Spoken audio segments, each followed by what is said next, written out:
reset for the program, and away we go. So I think that's what Herman was going for there. Instead of doing like, well, I'll move the offensive coordinator out, but I'll keep Orlando. And the next year, maybe if things also continue to spiral, I'll do the defensive side of the ball.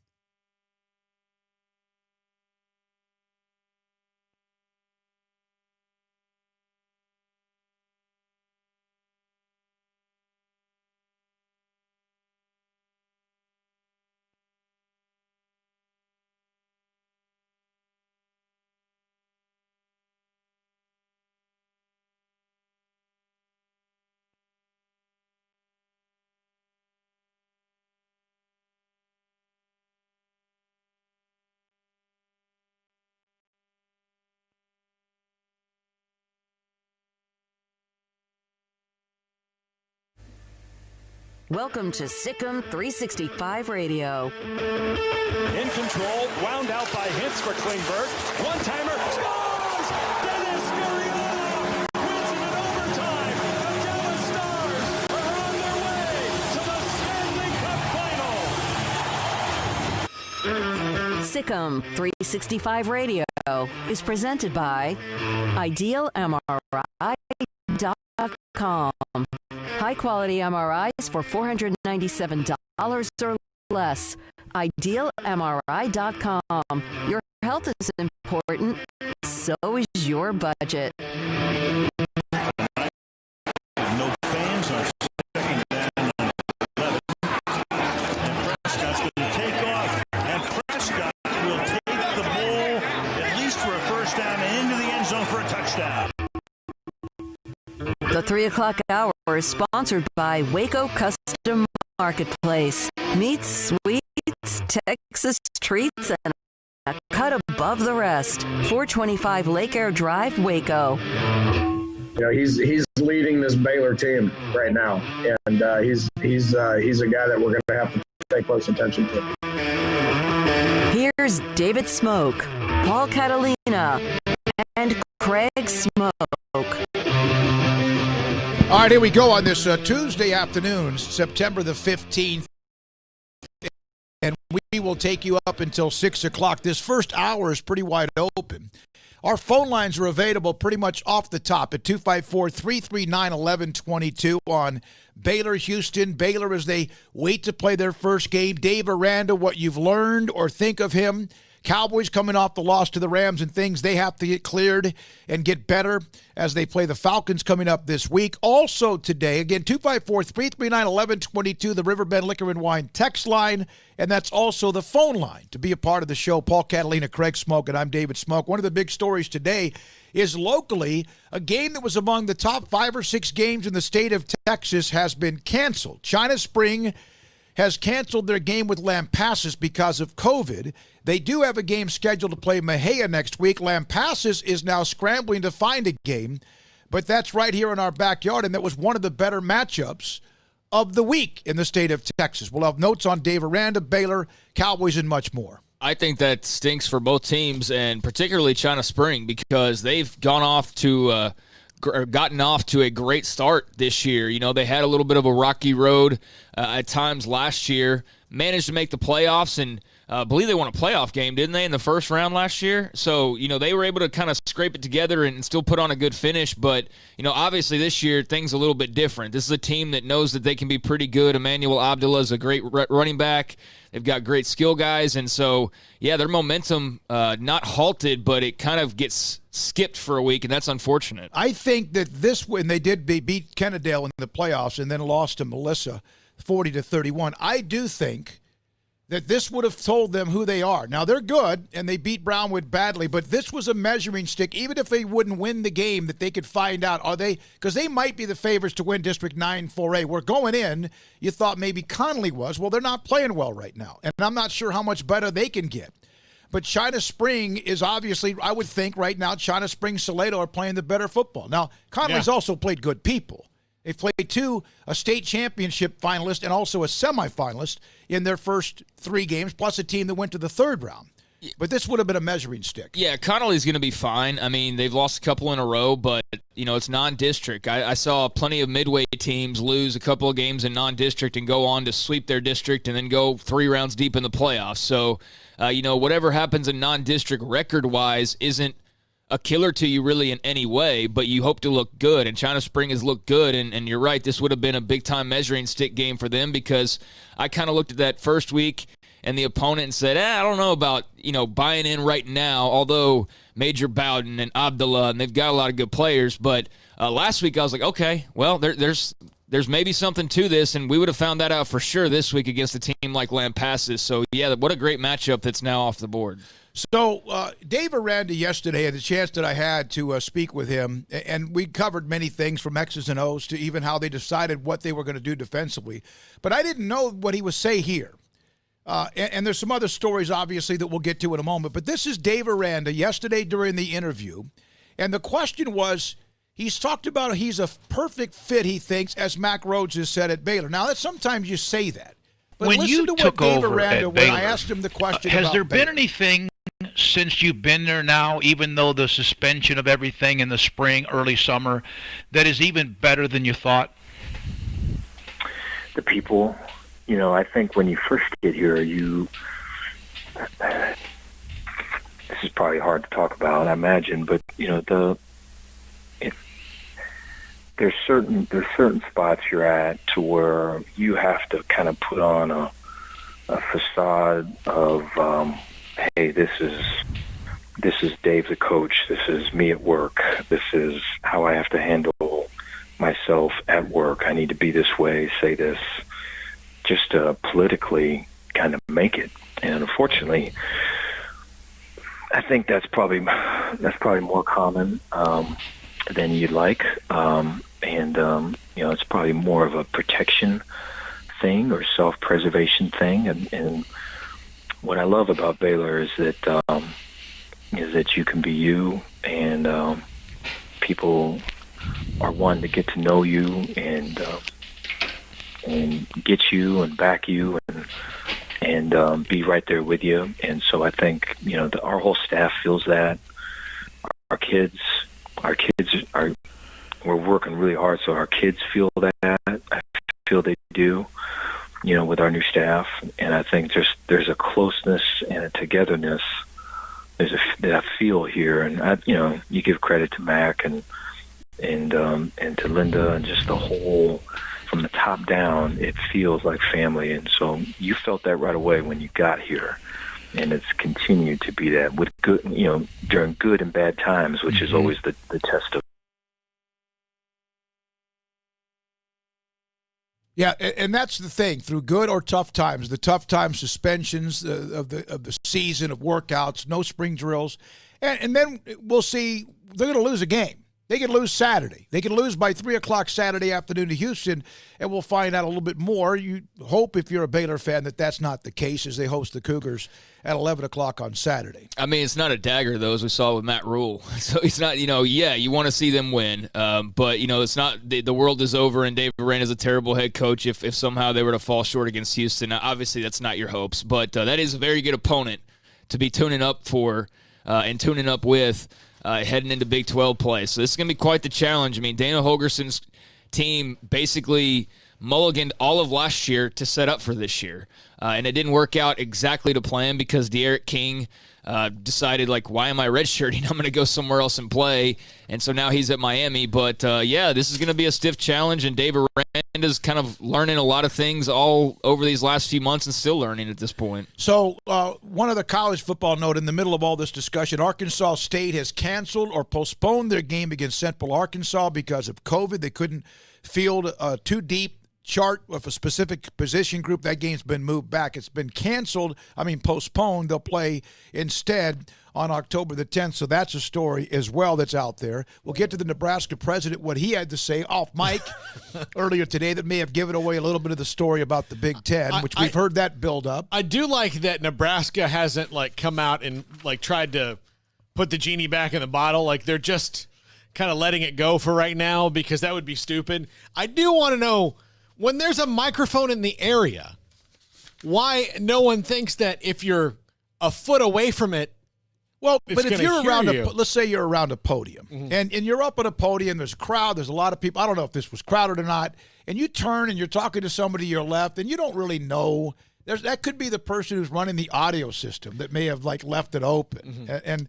But he mentioned we're getting ready to announce the Huskers and Big Ten football tonight, and then the guy next to him, the reporter, said, really? He goes, I heard that was happening. There's a lot of anticipation. Good for you. Maybe that will get off your plate. Well, it never will, but it's a good move in the right direction. Well, Paul, Robert Durst confessed to murder on a hot mic on the HBO documentary, right. The Jinx. So that's from Nebraska's side, not the worst thing that's ever been picked up on a hot mic. But, yeah, I guess you just forget that it's kind of there. But this has led into a lot of talk today, once again, about the Big Ten. And, now we're heading into, the third week of the season for some in college football, the second week for the rest. We've got the weekly awards that are being announced now, and everything's kind of underway, and yet here's still the Big Ten kind of back and forth. I just think that the handling of this has been so atrocious from the very beginning. I'm not pinpointing exactly, all the blame onto Kevin Warren. He's a brand new commissioner, and he needs a little help around him as well.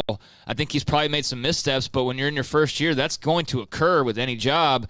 So I'm not sure how much support he's really gotten, and this has just been like a family feud in a way, playing out in public. So it'll be very interesting to see what the Big Ten has finally come to as far as conclusion goes on starting the season, and it'll be very interesting to see just how college football is handled if, in fact, they do, start in mid-October. I mean, how does that affect the schedules for everybody else, the college football playoff, awards, all that jazz? So we need a decision so that we can all move on to the next thing, and it's taken them a while to get one, but maybe one's coming soon. 254-339-1122, that's the number to call. We'd love to get your feedback. We'll rapid-fire some calls here this opening hour.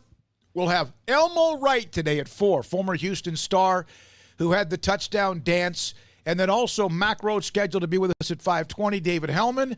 Craig Ludwig on the Stars in the Stanley Cup Finals at 5:15, the former defenseman, at 5:30, John McClain. They were done going into the third period. Done. Yeah. And then came back and tied it. They're like blood and water once they score. Well, I knew going into the overtime, you could kind of just tell that they had a new spring in their skates, so to speak, and then got 2.5, 3 minutes in, they scored, so it wasn't even that long. By the way, like Vegas said, we don't have to do this anymore after tonight. Let's just let's go home. By the way, Brett McMurphy is reporting that if the Big Ten does play, it will be an 8-game season over 9 weeks, and that the teams will be eligible for the college football playoff. Of course they will. Because and you wonder about data points or whatever. Congrats, Ohio State. Yeah. In your playoff spot. Yeah. Yeah. But they were going to play Oregon, Can right? you imagine? But Ryan Day and Jim Harbaugh and James Franklin, all who have teams that could win that conference, or at least in their minds win that conference, just burning up the phone saying, I've got guy, we can win the league. What about the guys who opted out? Well, they're not coming back now. I mean, can they come back? I don't know that for sure. I don't know, because that would be interesting to ask Mack today. Yeah, some have probably, I would think, already started shopping agents, and if they haven't signed, they're good, but I don't know how far those conversations have probably already gone. I would think, too, that if you're somebody from Ohio State who's already declared for the draft, that you see this news and you obviously have maybe another decision to make, and I don't know if you're going to be allowed to make one, but if you do, you still have to weigh, is an 8-9 game schedule really worth it versus sticking it out, or is any game really playing worth it if I'm potentially going to the NFL? So yeah, it'll create a new set of decisions for these guys, but I hope it works out. I hope the Big Ten and the Pac-12 get their act together and play with everybody else, but it's going to be weird now because they'll be starting so much later. They'll be able to get it going if this is all the case and be able to be a part of it, which does change a little bit up with the Heisman Trophy, which is wondering, do we have to have 2 of them? What does the Pac-12 do? There's a lot of award shows that aren't so sure what they were going to do, and now this might clarify things if, in fact, that's the case. 254-339-1122. Yes, and we've got Johnny Hartman on the line. Johnny, good afternoon on Sikkim 365 Radio. Thanks for your call. Thank you for taking my call.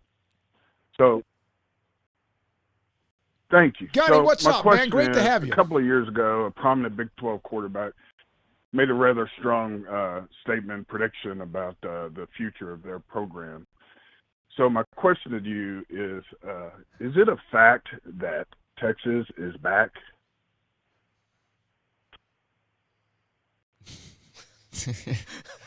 Hey, don't throw any softballs at us. I mean, I want one up and in. No, they're not back. Not until they prove it consistently year after year after year. They were really good 2 years ago. And it looked like that was the building blocks with Ellinger just at the time a sophomore. They took a step back last year until they start to piece together, and this year's different. Teams that are playing for the Big 12 title 3 out of every 4 years and winning one on occasion, in my opinion, that's not back until you do that. Gunny, thanks for the call, man. Great to have you on. I'll be in touch with you about sending you a nice gift certificate. Craig? Yeah, definitely appreciate the phone call, and the lines are open for anybody that wants to jump on. Like Trey. Yeah, but I wanted to say real quick on Texas, they looked really good. I mean, the new offense definitely looks different. Sam Ehlinger's not running the football a ton, at least not through one game. He's making very quick reads, which is going to make it tough to defend and makes it easier on him. And they've got some good receivers. They've loaded up their group with, a couple of transfers, and we saw both those guys, Tariq Black from Michigan and also the receiver from Oregon, make plays. And their other receivers, they're actually recruited receivers, made plays as well. Didn't see a ton of the run game, but didn't really need to because they were airing it out so much. But they looked good. I will say, too, though, UTEP's an atrocious football program, so I want to see some more. But they may be onto something offensively, not back, though. 254-339-1122. Trey, you're on today, Sick 'em gentlemen? 365 Radio. All right. We're doing great. Thank you. I'll pick up on that discussion there about Texas. They did look really good. But as Craig just said, UTEP might have taken over New Mexico State as the worst program in college football. So they're not that hot, but Texas did look pretty good the other night. Anyway, it's super excited about Saturday. I can't believe we got that game with Houston up and running over the course of about 3 days or a week, and with a week to plan for. So that's really exciting. Super excited about starting, see what Aranda's going to do here. And, that's about all I've got for today, other than wish Jalen Smith would play better for the Cowboys because he looks absolutely lost and can't figure out what he's doing on the defensive side of the football. So there you go. There was a throw over the middle. I can't remember when it was. There was a throw over the middle, went right through. It looked like he could have picked it off. He would have done that a couple of years ago. He would have picked that off. That would have been a huge game change. Trey, what was your initial reaction when you heard that Dave Aranda was going to be the head coach? Has it changed in any way now that you've seen him, heard from him, and know more about him? I was super excited when it was announced, and I'm even more excited. We went to that breakfast, the Sick 'em 365 breakfast, with him at the Baylor Club the day of the Kansas-Baylor basketball game. And I'll tell you what, he was super impressive. Just the way the guy sits there, just how, I would say brainiac, but that's not quite what I guess just cerebral is really what I was trying to say. How cerebral he is, and just the deep thoughts that he put into every single answer to every question. The way he's treated some of my friends that are high school coaches. They came here, to discuss some coaching things with the Baylor coaching staff, with Aranda, and they were just shocked about the access that he gave them. And I can't tell you how much that means to me, just as a fan of Baylor, but as a fan of my friends, that our coach is one of those people that just blew their doors off, saying, man, we can't believe this guy sat down with us and not just handed this off to a GA. And he sat there and did whiteboard sessions with us for 2 hours, teaching us different facets of offense and defense. And that's just one of those fascinating things about, I can't even describe how excited I am to have him here. Trey, thanks for the call, buddy. We appreciate your feedback and insight. 254-339-1122. All right, hold on, let me get this loaded up. Okay, let's go to Gordon. Gordon, good afternoon on Sick 'em 365 hey guys, Radio with Smokey, Paul, and Craig. California, Smoky, Northern California right now.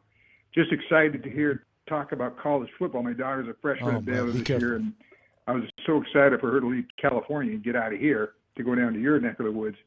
I got, Pac-12 thing out here has just been just a train wreck. They're not going to go back to playing. Utah furloughed everybody. So my question is, and kind of conversation here, if the Big Ten goes back and starts to play, do you think a couple of schools in the Pac-12 may say, let's go play, let's find some games and go play those games? Or do you think it's just going to be a mute point for them out here on the West Coast this year? Man, I don't know politically. Michigan has been a political football with this because it seems like they have dug their heels in. What do you guys think? That's a great question about if the Big Ten tonight says we're moving forward. Can the Pac-12? Will somebody be a rebel and leave without them? Can they do that? Well, if I was a Pac-12 school, I would already start, looking especially the Arizona schools at the potential of what these granted rights will look like when the next reshuffling and realignment comes out, just because the Pac-12's been so at times out of whack as far as leadership goes, including during this time period. But the question itself is a really good question, because I've seen so much talked about with the Big Ten. The Pac-12, not so much. I'm not seeing a whole lot of smoke coming out of their camp. At this time, I'm sort of led to believe, just based on what I've read, that they're pretty content in sticking with their plan. They're working on that rapid testing, obviously, and I don't know, maybe they go through with the solo spring season, but not any traction going on right now as far as them joining the Big Ten. They made the decision because the Big Ten did. You'd wonder why they wouldn't do that as well if the Big Ten decides to come back to play. Paul? Yeah, let's go to Steven. Stephen, good afternoon on Sick 365 Radio. Thanks for the call. Was a better, or what would be, or a better non-conference matchup? Baylor, Houston, or TCU, SMU? I actually thought SMU might roll TCU a bit because TCU doesn't have Max Duggan and lost a lot of productive players from a team that wasn't that good to begin with. But I'm not so sure if Baylor can beat Houston. So, yeah, no, Baylor-Houston's going to be a challenge. I've seen some of the prognostications. They're a favorite. I've seen anywhere from a touchdown or so. We don't know because there's so much that's changed. And Houston last year, as Craig said, kind of gave up on their year, but that gave Tune a chance to get a lot of snaps. I would think SMU, TCU would still be, at least off the top, the better of those two games. Yeah, I think it's a better game on paper just because of the year SMU's coming off of, and Shane Buechele is back. They still lost a lot of players, but they've hit that transfer market pretty hard. So I say on paper, just based on most recent results, it would be TCU, SMU. Duggan, though, does take some wind out of that matchup a little bit, his injury.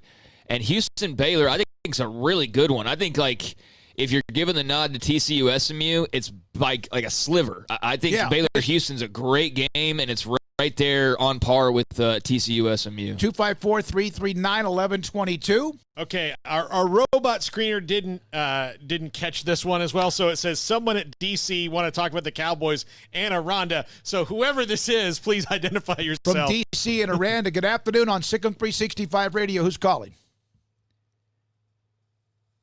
Oh, no, that's my bad. Oops. We lost him. Oh, no, this is Daniel. I'm sorry. This is Daniel. My bad. I was looking at the next one. Daniel, good afternoon on Sick 365 Radio. Thanks for your call. I just wanted to talk a little bit about the game day experience, as well as whether or not these, limited number of fans at the stadium, how they'll actually be helpful to the home team, and if there will be an effect there. I thought when I was watching the NFL, there was some sound that was being pumped in, some crowd noise. Do you all know if that's something that, for example, this weekend at the Baylor game is going to be allowed? And then if it's not allowed, do you think it will really matter who the home team is?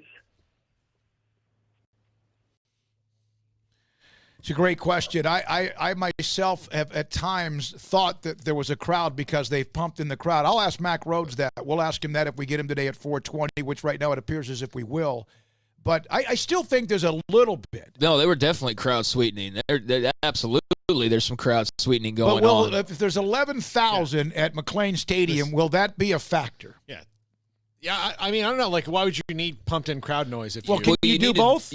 I think it's not something that can change like the advantage. Like the home field advantage is what you're asking about. I think that's going to be really hard to come by. If there's any edge, it's going to be a very, very slight edge, and I don't think that edge will come with artificial crowd noise. I think that's more about just the environment, the broadcast, and the experience for those who are actually there, because without it, it's like a hollow building, I mean, you hear every little word. So I think you need a little bit of sweetener just to kind of make it feel normal, but it's not enough that it's going to make a difference and like sway a big fourth down stop for the home team. So yeah, that home field advantage is not quite what it usually is. 254-339-1122. Paul? Okay, this is the one I was talking about. This might be Matt in D.C. I don't know. It says somebody's in D.C. I'm hoping it's Matt. That way I guessed right. Matt, good afternoon. Is this you in D.C.?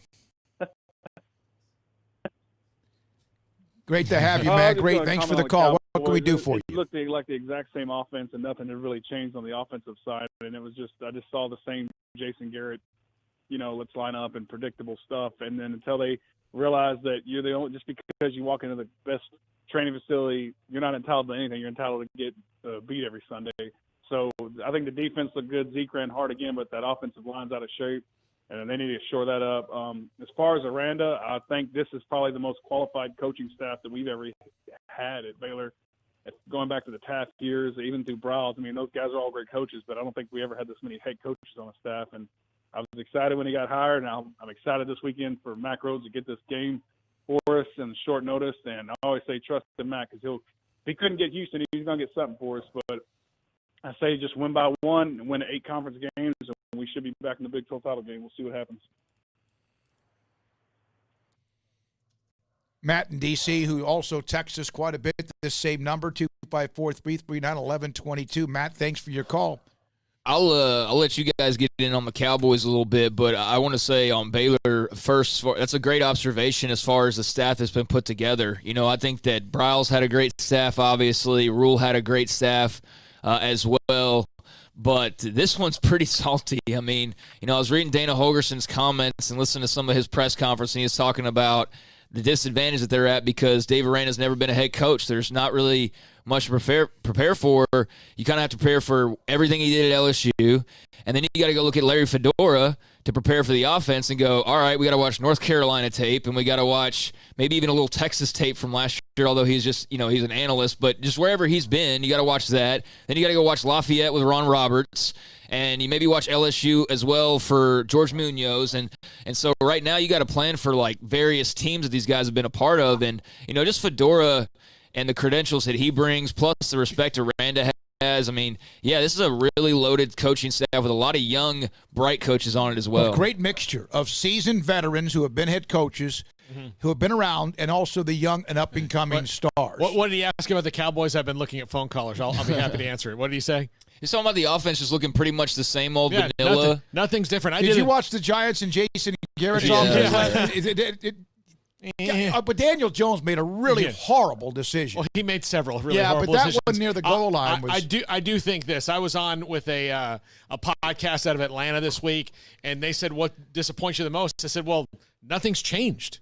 It's the same. It's just one game, but it did appear as if they had the same type of problems that they, you know. So, I mean, like I've told you, 10 yards, 12 yards, 13 yards. It's like they're always getting 10 yards or more, and then you look up and they kick a field goal maybe. If it's 3rd and 17 at their own 37, they're going to get it. If it's 3rd and 2 at the opponent's 10, they're not getting it. All right.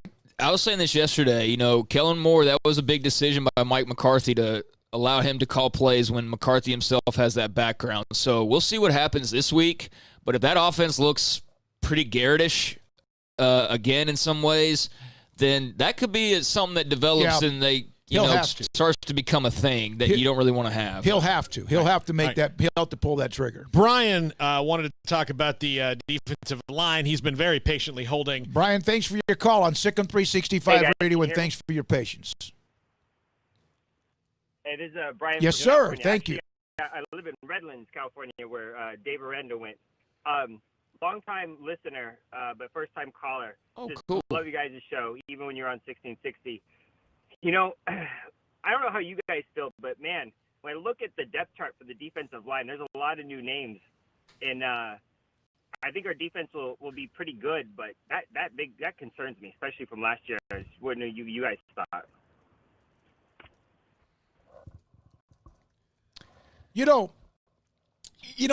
With Gabe Hall not on the depth chart, and perhaps not available, and we don't know if it's for a week or two or whatever. Cheaty back on the depth chart, that helps.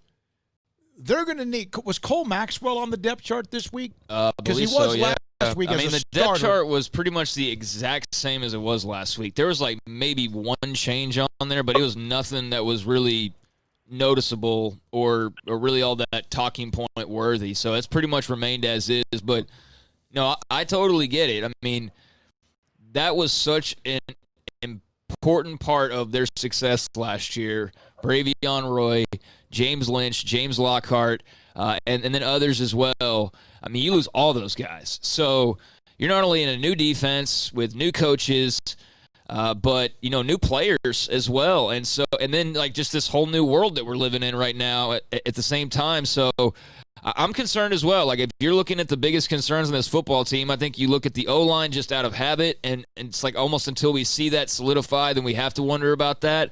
And then with the D-line, I mean, that's absolutely near or at the top of the list because we've seen flashes of these guys, but Gabe Hall seems to be injured quite a bit.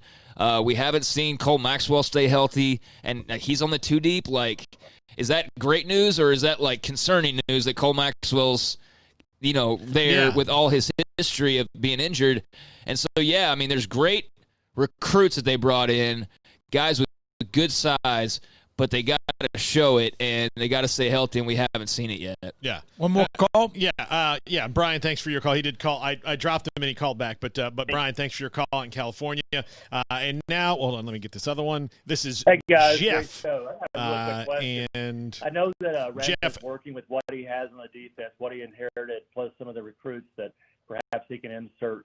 But maybe compare and contrast, what you see us doing this year on defense compared to what Aranda maybe want to be doing in the next couple of years after he has his signature on that defense team. Thanks. It's a great question because we've seen what they've done with the class of 2021 and who they're getting, and it does seem to be an uptick as far as what you look at where they're rated. Now, again, we've also seen that before. It's not about where they're rated, but it does seem as if they're on more players who are in the higher rankings in the 3, 4, 5 stars than they have been. That doesn't mean Rule and company didn't recruit well, because they obviously did. No, but I do think what you'll see differently is they're not going to probably stick in the 3-man front as much. Mm-hmm. I think there'll be a lot more multiple. I mean, not that Phil Snow wasn't, but they were pretty much in the 3-man front the whole time. You'll see a lot of multiple stuff. That star position and that's kind of a different way than Phil Snow was using it. But and then I think down the line you're going to see between Ron Roberts and Dave Aranda, you're going to see big, fast defensive backs because that's what Dave Aranda likes. Yeah, we're still going to see, some 3-man front, obviously, but another thing that we're going to see, like as far as the similarities, is the positionless guys. If you look at a lot of their recruits right now, I mean, they might be listed as a cornerback or listed as a safety or listed as a linebacker, but they're going to come to Baylor and maybe they're a jack or they're a star or they're all those things. There are going to be a lot more of these hybrid type guys. Rule staff certainly had players like that. I just think we're going to see them in more abundance. Longer, leaner, athletic guys, and they were trying to build that up. The Derek Thomases and even some of the guys we see now, like J.T. Woods or Christian Morgan. But I just think a lot more of the talent in the secondary is going to be flexible and maybe even higher rated guys because this staff has shown an affinity to recruit. Rule was getting there. He had to kind of start with start further behind everybody else, just because the start was so rough. But Aranda's coming in with a great starting point and a great pedigree on that staff. So I think we'll see some similarities, but there will be some subtle differences. It's not that Rule and company didn't want somebody who could come on campus and help right away. There were a few of those, but they were, again, his philosophy, we want you to be your best when you're in year 4 or 5. I think Aranda and company are going to want people that can help right away. Angular, speed. But they also have that luxury. Yeah, no, they do. They have that luxury now. They do. So. All right. Thank you, all of you who are a part of today's show from throughout the country. We appreciate you very much. Some of you have already sent me a direct message on Sikkim 365. with your mail-in address. We'll get some things out to you as well. That was fun. 332, Craig Smoke, Paul Catalina, David Smoke. And I would like to, piggybacking off of that last call, maybe make a note for Sam when he joins us later this week to ask him, S11, about, the exact differences that we can expect to see that will be glaring from what we saw with Matt Rhule. We have today at 4 o'clock, Elmo Wright, the former University of Houston All-American. Also today at 4:20, Mack Rhoades. 5 o'clock, David Hellman. Craig Ludwig on the Stars at 5:15, and John McClain, 5:30. This is Sikkim 365 Radio. We are welcoming a new sponsor to Sikkim 365 Radio today, Brotherwell Brewing, they're our neighbors. They're right down the street from the new studio, and it's fantastic. I've been down there, and if you are a fan of craft beer, and look, breweries during this time have really taken it hard. I mean, it has been rough for them because they've had to close. They can't entertain as many people as there have been, so we've got to get out and support our local breweries, and Brotherwell Brewing is fantastic. They've been at it for 2.5 years. They believe in brewing beer for the community and having people enjoy things that's made in their own hometown. And Brotherwell Brewing, born in Waco, lives in Waco. It's fantastic. In fact, a lot of the time they get people coming in saying, look, I don't like beer, but I like this, because they have a lot of different things that you can try. Like, right now, they're Bridge Street Vit, which is a German Vit, Belgian white-style beer brewed with orange and spices. It's named after, the street that it's on, Bridge Street, which is right down there. The Act of Faith, which is a Belgian-style triple. Shelter and Haze, a hazy IPA with a kind of a fruity quality. Low Earth Orbit is a classic Pilsner-style beer. Hidden Hard, which is an amber lager that finishes kind of like a lager, a little bit more crushable maybe than some of your lagers. Really, that's a good one right there. I've had that one a couple times. It's really good. Texas Forever, they're working on an Oktoberfest beer right now called Fest Beer. Unbelievable stuff they've got at Brotherwell Brewing. Plus, at Brazos Parking on Saturday before the game, they'll be down there right next to us. And so before the game, either go by the brewery on Bridge Street or check them out at Brazos Parking. Get your pregame beer from there. Brotherwell Brewing, our newest partners here on Sikkim 365 Radio. Hey, this is Bryce Petty, former starting quarterback and two-time Big 12 champion, and I know firsthand the importance of being in top shape both on and off the field. So listen up, men. If you're feeling beat down day in and day out and looking for that high-performance edge that separates the men from the boys, then look no further than the Petty Clinic Low T in Waco. Petty Clinic is a comprehensive men's healthcare clinic with an atmosphere catering to men. Board-certified Dr. Kent Petty has a special interest in offering the highest quality medical care to men of all ages. Some of the services offered include screening and treatment for low testosterone or thyroid, infertility, high blood pressure, diabetes, high cholesterol, sleep apnea, while offering comprehensive wellness exams and complete men's health lab panels. High performance men, remember, it's not just a Petty thing. This is Bryce Petty, encouraging you to reach out and Google search Petty Clinic Low T or go to pettycliniclowt.com and get your complimentary lab screening today. Riverbend Liquor and Wine has their easy-to-access drive-thru open and convenient and clean in-store location on the corner of Lakeshore Drive and North 19th Street in Waco. Riverbend Liquor has the best and most extensive variety of craft beer selections in Waco, and Balcones whiskey, including single malt, pot still, baby blue, French oak, rye, and brimstone. Riverbend Liquor and Wine, family-owned and operated, and a hidden gem in Waco on Lakeshore Drive and 19th Street. And find out more on Facebook and Instagram. Do you or your kids get nervous about going to the dentist? Stonewood Dental, Dr. Steve Childress, he can help. I've spent a career taking care of patients who as children had bad experiences, and now they're adults that hate going to the dentist. If I get a kid at 3 years old and they come every 6 months and it's a happy experience, it's normal for them. Now they have an accident at 6 or 7 or 8 at school. Now they have a broken tooth or a trauma, and they have to come here. They're used to lights, they're used to water in their mouth, they're used to experience, they already trust us. It's amazing what we can do with that kid without it being a negative thing. But if I see a 6 or 7 or 8 year old that's never been to the dentist, and now they have a trauma or an unfortunate unexpected toothache, it's harder to do that for that kid and it not be somewhat of a negative experience. So bottom line is I try to teach kids and adults and teenagers and everybody the way I'd want my family treated, which is where it's a necessary part of life. You just take care of it. It doesn't have to be that big a deal. Learn more, stonewood-dental.com. Ideal MRI is a small family business right here in Central Texas. We're open to support you while lowering the cost of healthcare bills. When you need an MRI, ask your doctor for an Ideal MRI. Visit us at idealmri.com or call us at 833-IDEAL-MRI.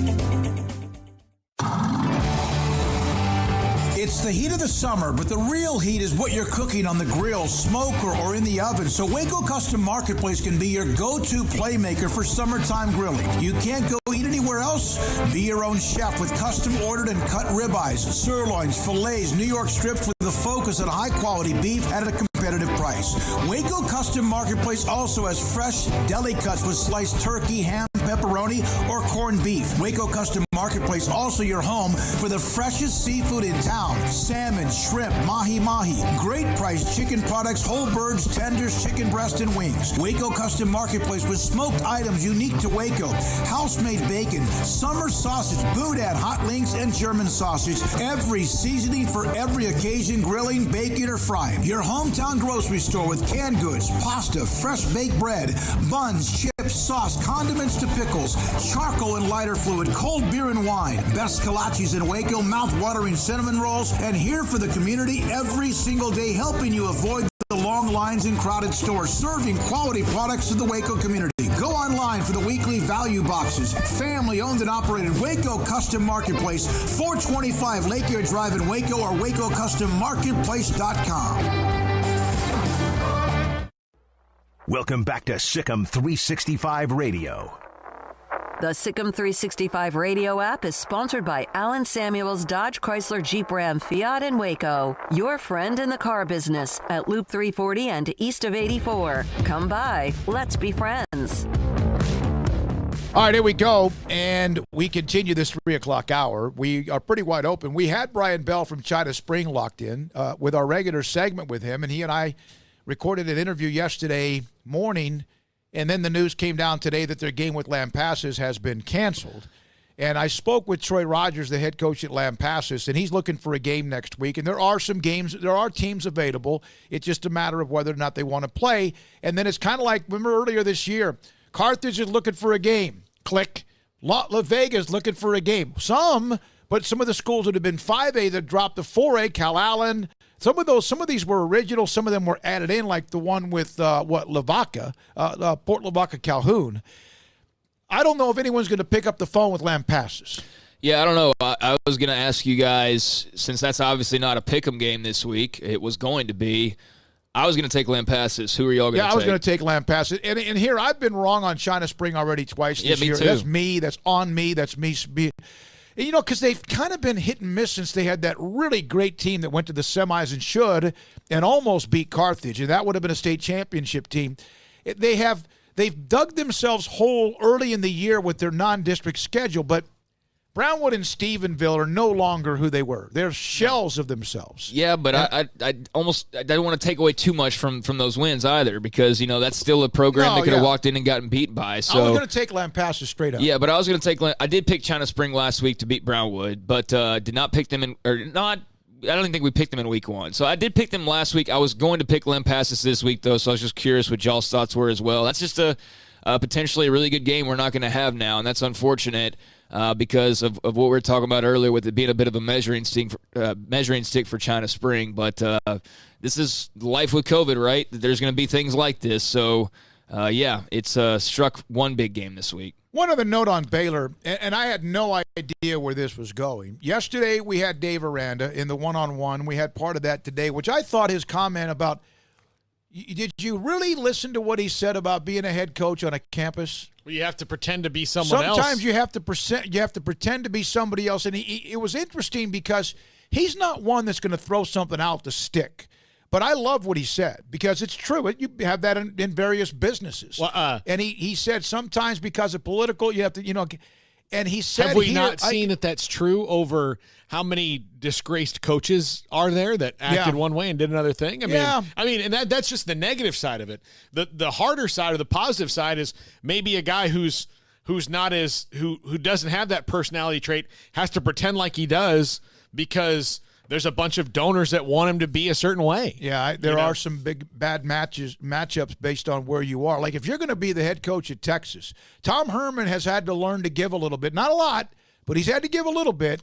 And he, there's some that Charlie Strong was never a match there. Never going to work. But he was never really given that much of a chance. I mean, before he even coached a game, we were already counting down to when he was going to get fired, it felt like. Yeah, but, you did feel that way. Yeah, so, I mean, that was just awkward from the very beginning. And we all knew that they had struck out on hiring Browse, and they had struck out on hiring Mora, and they had struck out on hiring Saban. And so finally they just had to hire somebody, and it was Charlie Strong. And so that whole thing was just weird. But, yeah, I mean, that's obviously part of being a head coach for the first time is dealing with some responsibilities you're not used to and dealing with having to politic a little bit more. And that is not something that is for everybody. So I'm sure that's a little bit of an adjustment for him, but I'm quite confident he's going to handle it all really well. That interview is up on Sikkim365.com across the board, our social media levels and where we are. But Texas has only had really in my lifetime and even slightly before in the last 50 years, because Darrell Royal was there so long, but in the last 50 years, they've only had two guys that were perfect for that job, and one of them retired, and they ran the other one off. Yeah, David McWilliams I thought might work, but that didn't work either. He took him to the Cotton Bowl where Miami torched him. Fred Akers had great success. I say great. They were really good under Fred Akers. They were very good under Fred Akers, and it just eventually didn't work for him. He was okay.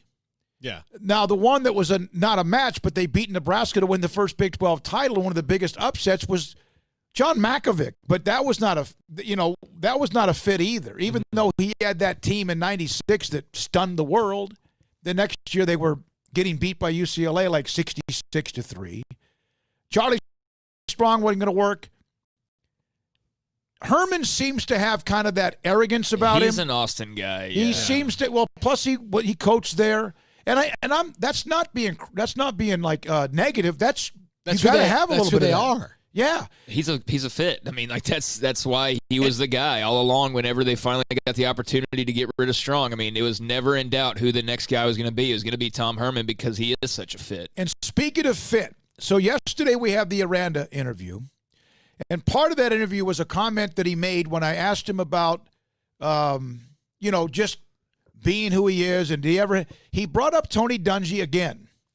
And so I put up the quote from Tony Dungy to Dave Aranda about, listen, because of your personality, you lose a game. There are going to be people that want to kind of like maybe have you act differently or say things or what. Don't stop being who you are, because Dungy never did. Lovie Smith never has. You have friends like Herm Edwards who's fiery and out there like we had on last week, but Dungy and Lovie Smith or Tom Landry and others, and those are kind of just who they are. Tony Dungy retweeted that and said, Coach Aranda is the real deal. The Bears are going in the right direction, and it has gone crazy on the retweets, the likes, the quotes, and many others that invited him to come watch a game in Waco. Yeah, I saw that tweet initially. I just happened to be on Twitter at the time when he posted that, so it was just lucky timing, quite frankly.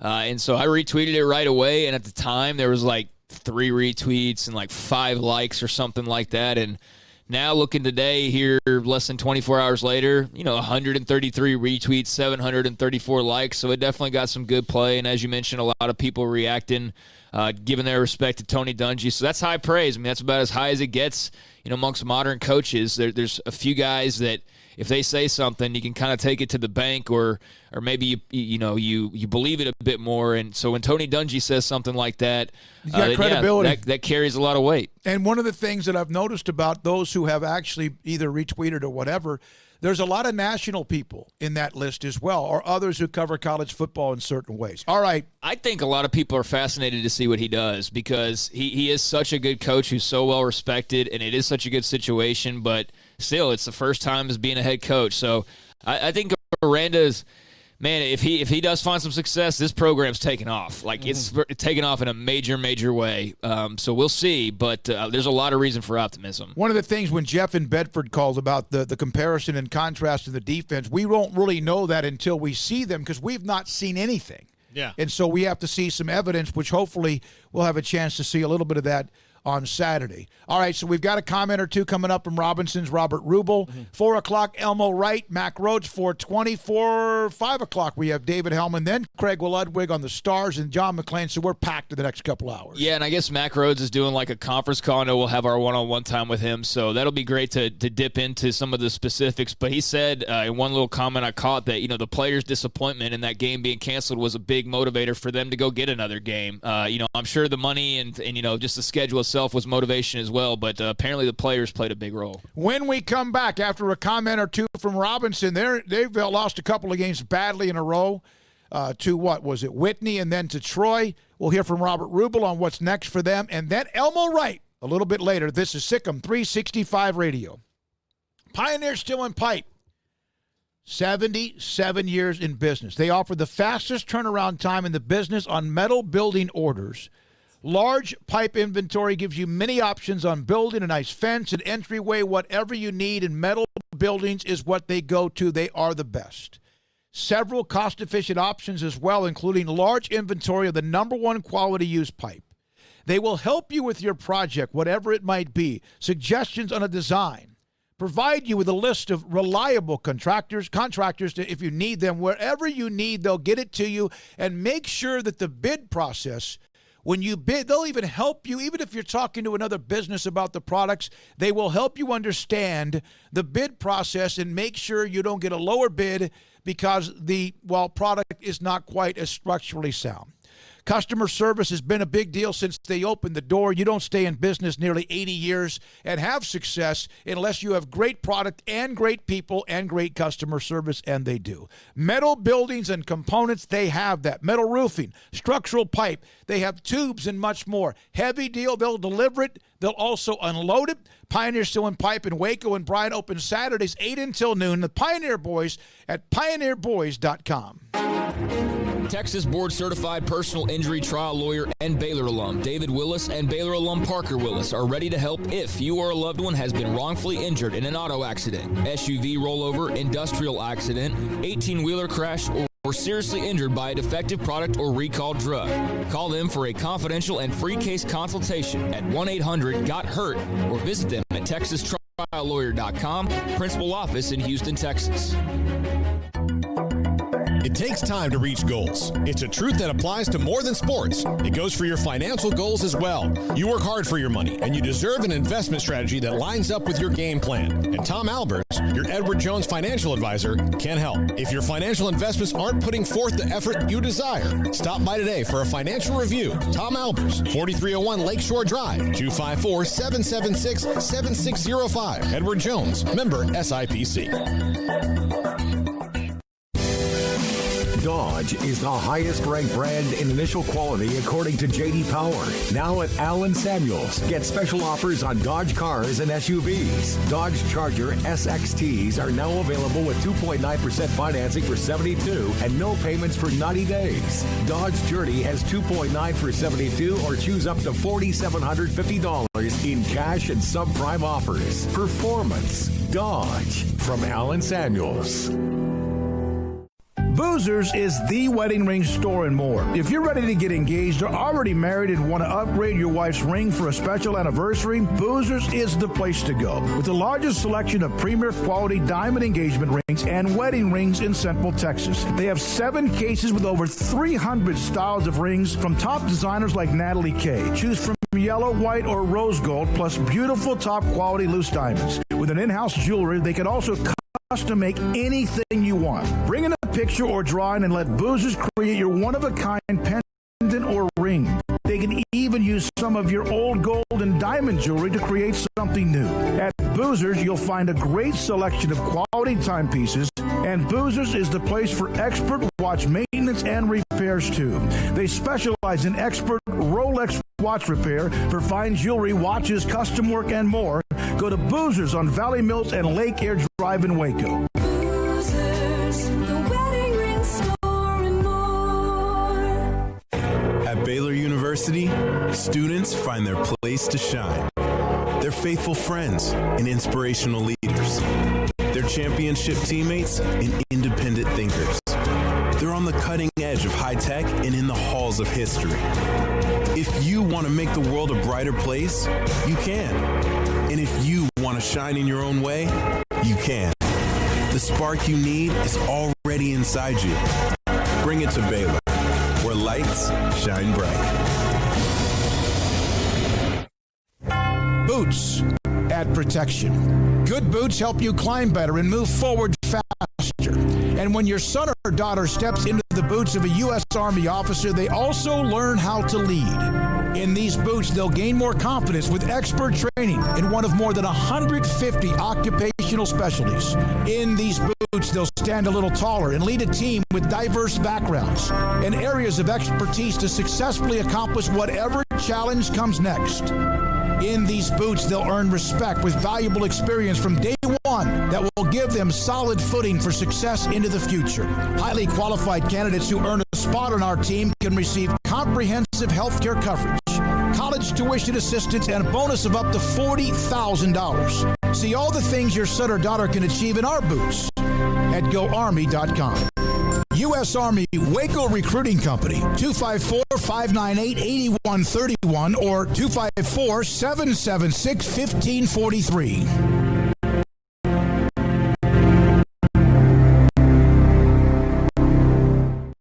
Have you downloaded the Sikkim 365 radio app? Do it today on the App Store and Google Play.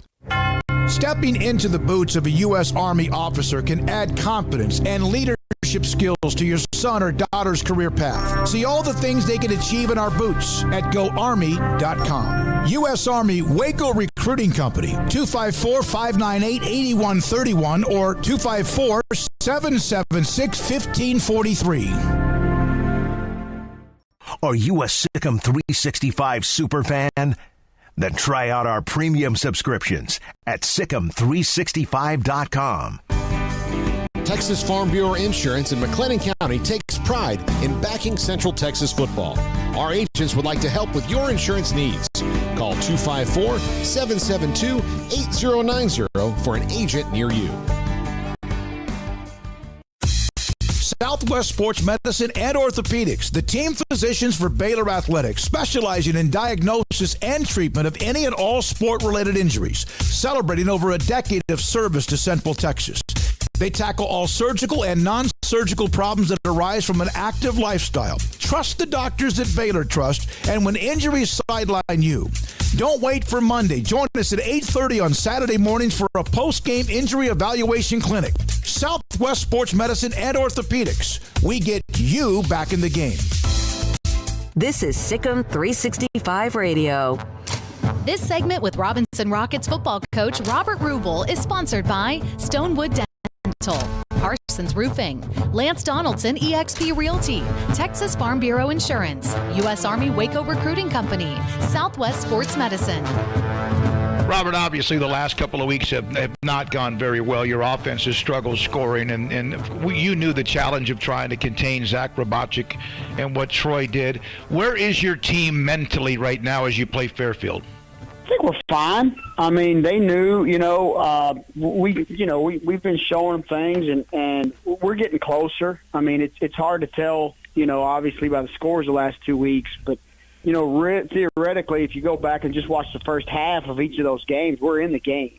And so it really didn't start – they didn't really start getting out of control till late in the third quarter and the fourth quarter when we started playing a bunch of young kids. So, we got a young roster. We're trying to get a lot of guys in the games. But if you just go by the first half, I mean, we're in those games at halftime. And so we're really close. The kids can see it, and the coaches have done a great job of keeping going with the kids and explaining to them, hey, we're getting really close, and just keep punching the bag, and it's going to work out for us. What has been the issue? You're close, and yet obviously something here, something there occurs. Plus, you played good people in Whitney and then Troy. What's right now? What's missing from making that extra play that might turn the tide and give you momentum? We just need something good to happen early. I mean, that's really the biggest thing. And this kind of started last year. We've kind of been a team that when adversity strikes, we haven't responded well. And so we need something good to happen early for us. And, when it does, I think we got a chance to really get rolling. Now, you have Fairfield, and of course, Coach Bechtel's team has had to go through, I think, a game where they missed. They haven't had much success either. Well, have you spoken with him and your thoughts about Fairfield and playing the Eagles? Yeah, I talked to Coach, and he does such a good job. They're always prepared, and man, you just year in and year out, they always have a kid that can run or a couple of kids that can run, and they always have a good offensive line. And so, we expect a good challenge from those guys. They are a game behind us, and hopefully that gives us a little bit of advantage. But like I said, he does such a good job with those kids. We expect them to be tough, and so we just need to go out, and for us, we just need to execute. We need to execute and do what we do, and, I think we got a chance. A win is always important, but what would a win mean to your team right now? I think it'd be huge, and more so just to have something positive happen for us, to be able to build off that momentum, to be able to watch the film on Saturday and go, look, this is when you guys do it right, this is what can happen. And so, obviously just to get things going in the right direction after 2 tough weeks, and it would be good for our team because, like I said, we're still a fairly young team. So anything positive that we do is going to be beneficial. From the first workout to the last practice, sports is an incredible and rewarding challenge. Hi, this is Dan Ingham with the First National Bank of Central Texas, and we're proud to support each athlete, every parent, and our educators. From families, small businesses, to the biggest industry, we're here to help. With remarkable products like our free First mobile app, we've got banking ideas that fuel big dreams. That's the First National Bank of Central Texas. Familiar faces making local decisions. Member FDIC, Equal Housing Lender. Let Camille Johnson Realtors guide you seamlessly through the process of buying your dream home or selling your current one. Commercial, farm and ranch, or residential, Camille Johnson Realtors can smoothly and successfully lead you through any transaction. With a team of 28 experienced agents who are excited about serving you, Camille Johnson Realtors services the entire greater Waco area. If you're in the market to buy or sell, contact Camille Johnson Realtors, 104 Midway Center in Woodway, or find them online at www.camillejohnson.com. Camille Johnson Realtors, elegant, charming, warm, welcome home. Bird Culchin Ford has been in Waco since 1936. Ford, the #1 selling truck in Texas, 43 years running. And Bird Culchin Ford proudly supports high school football in Central Texas. And no better way to tailgate with a Ford than from Bird Culchin Ford, our sponsor of the Ford Tough Player of the Week. Locally owned dealership, online at bkford.com at 1701 West Loop 340 in Waco. The annual tent sale's going on right now. Let's face it, some people just like driving around in the nude. Hi, Jay here from Pickup Outfitters to talk about those truck owners that know they have naked trucks but simply don't care. You'll hear them saying something like, I'm just driving around free and easy, nothing constricting me. Gross. But there is something that can entice almost any naked truck owner. Leather. I mean, they kind of go together, right? Pickup Outfitters is an authorized dealer and professional installer of cat skin leather seats. So I'm asking you to do your part and help us end truck nudity. The next time you're near your naked truck owner friend, you can say something like, you know what would really be sexy on your truck? Leather. And they'll get that sly smile, and you know you've hit them in their weak spot. Pickup Outfitters installs factory matching leather kits or custom kits in just about any color combination for your truck or even car. It's the sexy thing to do. You can be part of the problem, or you can create a commotion with cat skin leather seats at Pickup Outfitters. 220 Lake Erie Drive in Waco. When we moved to Texas, we were like fish out of water. We didn't know anyone in our neighborhood until our Texas Farm Bureau insurance agent came to the house. She was so helpful and reassuring, a friendly face with that Texan hospitality I'd heard about. When we purchased a Texas Farm Bureau insurance policy, we knew we were making the right choice. We knew our family would be protected. Stop by and see our agents at one of our 3 McLennan County locations. Coverage and discounts are subject to qualifications and policy terms and may vary by situation. How often have you said it's time to get in shape? Every day, every week, every month, maybe for as long as you can remember? How about starting today? I promise if you'll just join Waco Regional Tennis and Fitness now, you'll thank me later. Hi, this is David Smoke, offering a variety of 40 group exercise classes every single week, including boot camp on Tuesdays and Thursdays at 5:15, plus spin, body shaping, Pilates, yoga, and bar. And oh, there's a free kids club as well.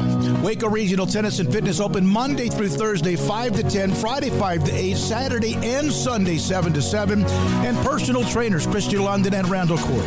World-class tennis facility with pros Britt Coleman and Joe Rosen with lessons, camps, and special events. Spacious and clean workout rooms, locker room for men and women, both with a whirlpool and sauna. And now there's touchless bottle filling stations. No intimidation, tremendous camaraderie, an entirely new atmosphere. And yes, you can do this, but you have to walk through the front door. It's time to react today, not tomorrow. Waco Regional Tennis and Fitness on Lake Shore Drive in Waco.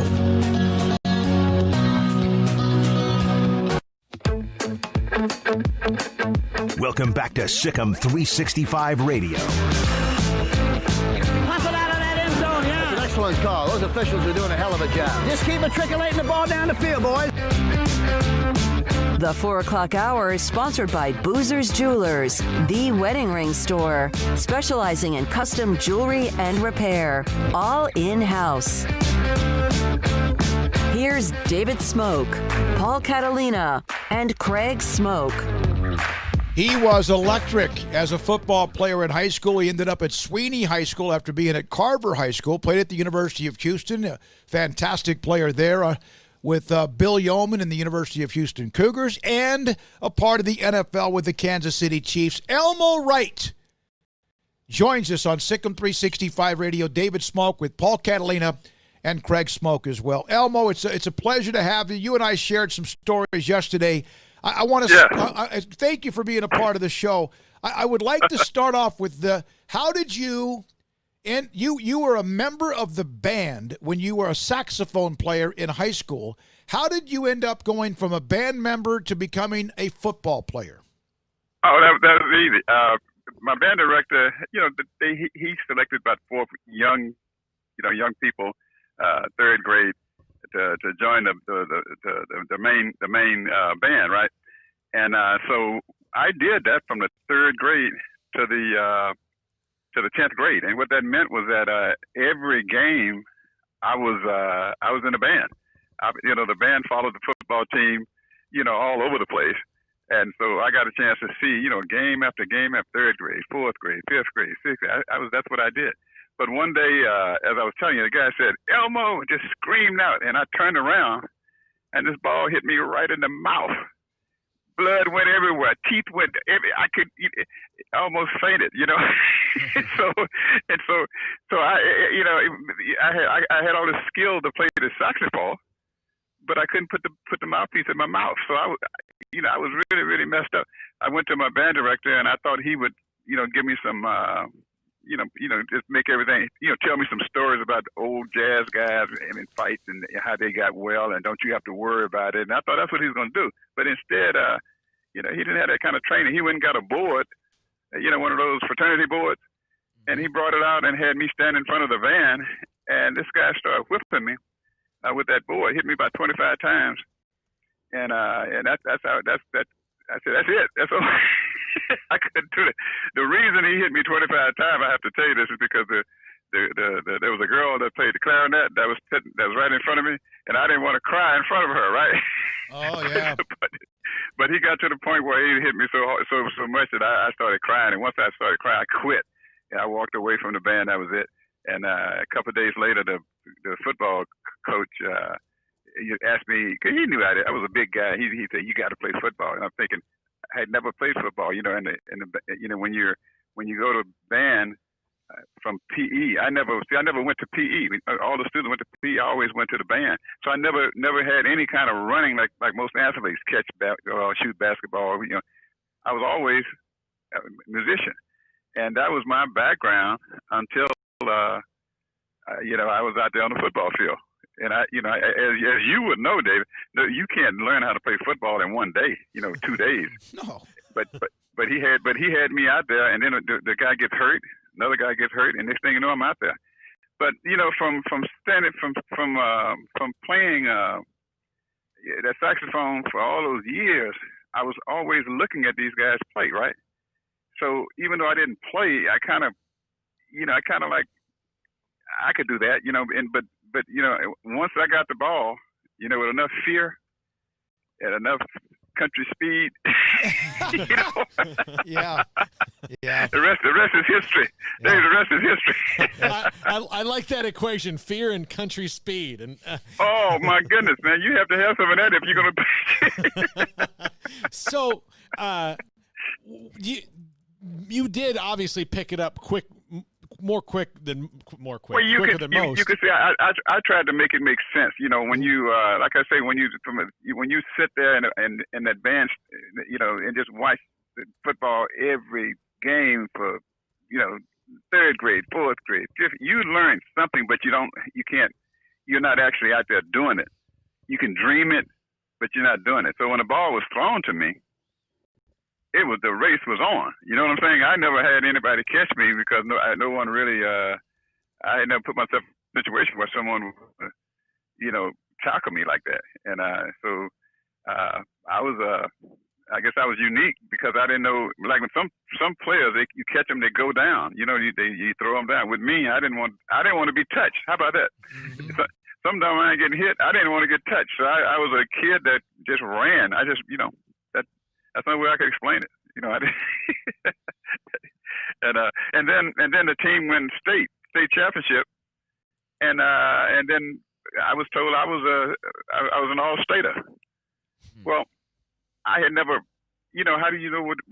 I didn't know what all-state means, and all my band teammates say, "Hey man, how could you make all-state? You don't even know how to play." You know, and then I'm thinking, you know, I know they were right. So then now the school's integrated. Remember I told you that's the era that I played in. The school's integrated. Sweeney, the coach at Sweeney, said, you know, he wanted me because I was an all-stater, right? But he didn't know that I couldn't play. I had only played 3 or 4 months of football in my life. And guess what? The end of the season, Sweeney won state championship, and there I was, all-state again. And now, as I told you yesterday, Notre Dame, you know, all these teams, you know, Florida State, all these teams, SMU, University of Texas, all these teams started coming, you know, calling me, and I tried to explain to them, I don't know how to play. You know, you guys, what part of that do you don't understand? I don't know how to play, and I didn't know how to play. So Bill Yeoman Houston had an interesting situation that he was the first one to recruit blacks during that era. It was the '68, you know, during that, and so I thought I could play and get lost in the crowd. You know what I'm saying? And that. But guess what? All of a sudden, you know, I became a receiver. I told Dave about my finger. Bill Yeoman found out I couldn't play. So he told the guys, leave him alone, let him catch the ball, you know.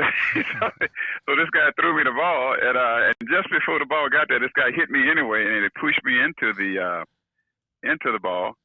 And that ball was, if I looked at my hand, it looked like the finger was ding, you know, and it looked like a drumstick. Oh wow! It was all bone, and I didn't want to, you know, you can't faint, you know what I'm saying? Yeah.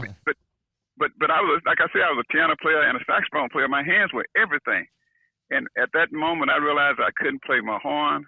I couldn't play football. I was going to lose my scholarship. You know, all that was, I'm looking at my hand just like that. And Bill Yeoman came running to me, and he said, get him off the field, get him off the field. And that's when I became a little aggressive, Dave. I you know, being a musician, I was kind of, you know, I wasn't a mascot, you know. So he said, so when he got to me, I said, I'm not getting off this field till I find my finger. Oh, that's great. Elmo Wright is our guest right now on Sikkim 365 Radio, the former Kansas City Chiefs star, University of Houston, again, Carver High School, and then Sweeney High School as well. Craig? You were a part of a lot of great moments, memories, what have you, during your entire football career, but you were part of a game in which Houston, scored 100 points against Tulsa back in 1968, a 100-6 win. What do you remember about that game? What I remember was that I didn't, you know, you learned a lot after that game was over with. I mean, after that game was over with, you found out that a lot of players from, you know, Tulsa they were sick, right? But when they on the field before the game, we brought the A team out there. We wanted to play hard. What I remember was I don't know if you know the musician Larry Gatlin. Mm-hmm. Oh yeah. Have you ever heard of him? Yes. Larry Gatlin was on that team. And when I first joined the team, Gatlin played in front of me, and so after a couple of weeks of practice, I moved up, and he was behind me. So this was one of the first times he had a chance to actually play. And I can still see Gatlin going down that sideline for a touchdown. I can still see him running. And so, but they took me out like in the second quarter, and so it was like something was wrong. These guys can't play. That's what we think. We didn't know. We had no idea that they were. In my mind, later on, I'm talking about like 10, 15 years later. I could think, I say, they should have a rule where if a team is sick, they should be able to stop the game. But in that case, they did stop it. And I think Yeoman put his third team in there and put guys who, were just, and they still ran for touchdowns. And when I say amazing, it just felt weird to see guys that never played and they were catching bombs and running to the end zone and. But that the second year, I'm not sure. Maybe the second, third year, I think Tulsa beat us. I'm not sure. I don't want to, have to look at the record. But by that time they had, built up a little confidence with a little attitude, and so I think they may have paid us back. But that was a big deal. Who plays football and win a game by 100 points? Houston did eventually. In the late '80s, they had that team with Andre Ware and David Klingler. Elmo, when I was a senior in high school, the last game I ever played, and it was a loss to Hayes Consolidated High School, our team blocked a punt. I picked it up, scooped it up, went in the end zone and scored. And it was not one of my defining moments because I started to do a touchdown dance, and it was the high knee, Elmo Wright celebration dance. I don't know what got over me. Maybe the fact that I actually was in the end zone. When did you start that tradition of your high knee touchdown dance? Yeah, well, there's a guy named Steve. I can't think his last name. Steve was All-American, played at Florida, and we were both Playboy All-Americans. And so in Chicago, guys were sitting around, and he was, we were talking. He said, "I'm going to tackle you. You're not going to score." And I said, "You're talking about tackle. I'm talking about scoring. That's what I score." So we were talking trash like that, right? So now we're playing a game, and so the guy threw a down and out, and when I turned around, Steve was diving at my legs, and I just went into a high step to avoid him. And when I turned to go upfield, there was no one near me, and because I had a lot of energy, my legs were just kept up. I wasn't showboating or anything. It's just that my legs were just high. And then by the way, I was studying Don Quixote, and Don Quixote was like, he had his imagination, and so those people were booing, and I was thinking, they love me. So I kept my legs going high, and they were booing. So I thought they were throwing things at me. I was thinking they were throwing flowers, you know what I'm saying? And so my teammates, when I got back to the sideline, they say, "Hey, you dance! I can't believe you dance!" I had no idea that was interpretation. But I was, so when they did it again, I scored. I went to the high step again, and then next thing I know, I'm at home, and Bill Yeoman told me maybe I should consider not doing that. But the energy in scoring, I can't explain it. You have to be in that deal. Guy says, "Hey, why don't you act like you've been there before?" And I'm thinking, but I haven't. I haven't been there before. There you go. Yeah.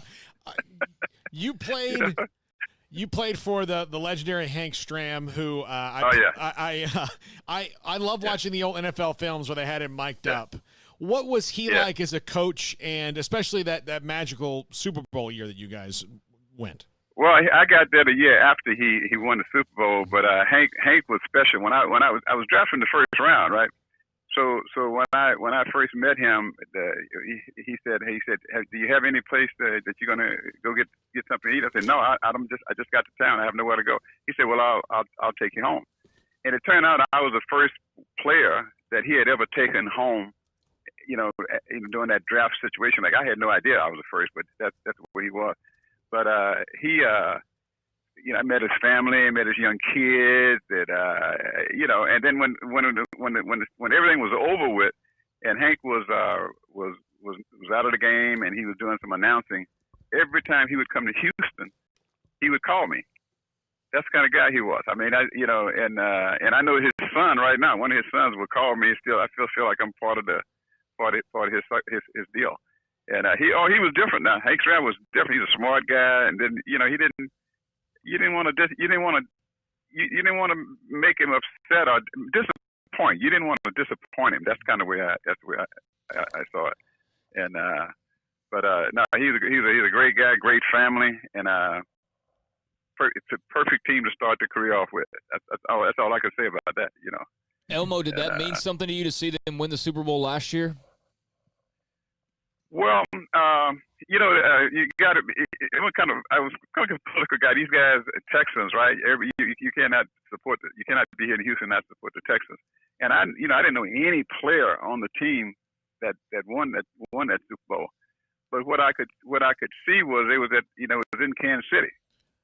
And so I can remember those years there, and that they hadn't won it in a long time, and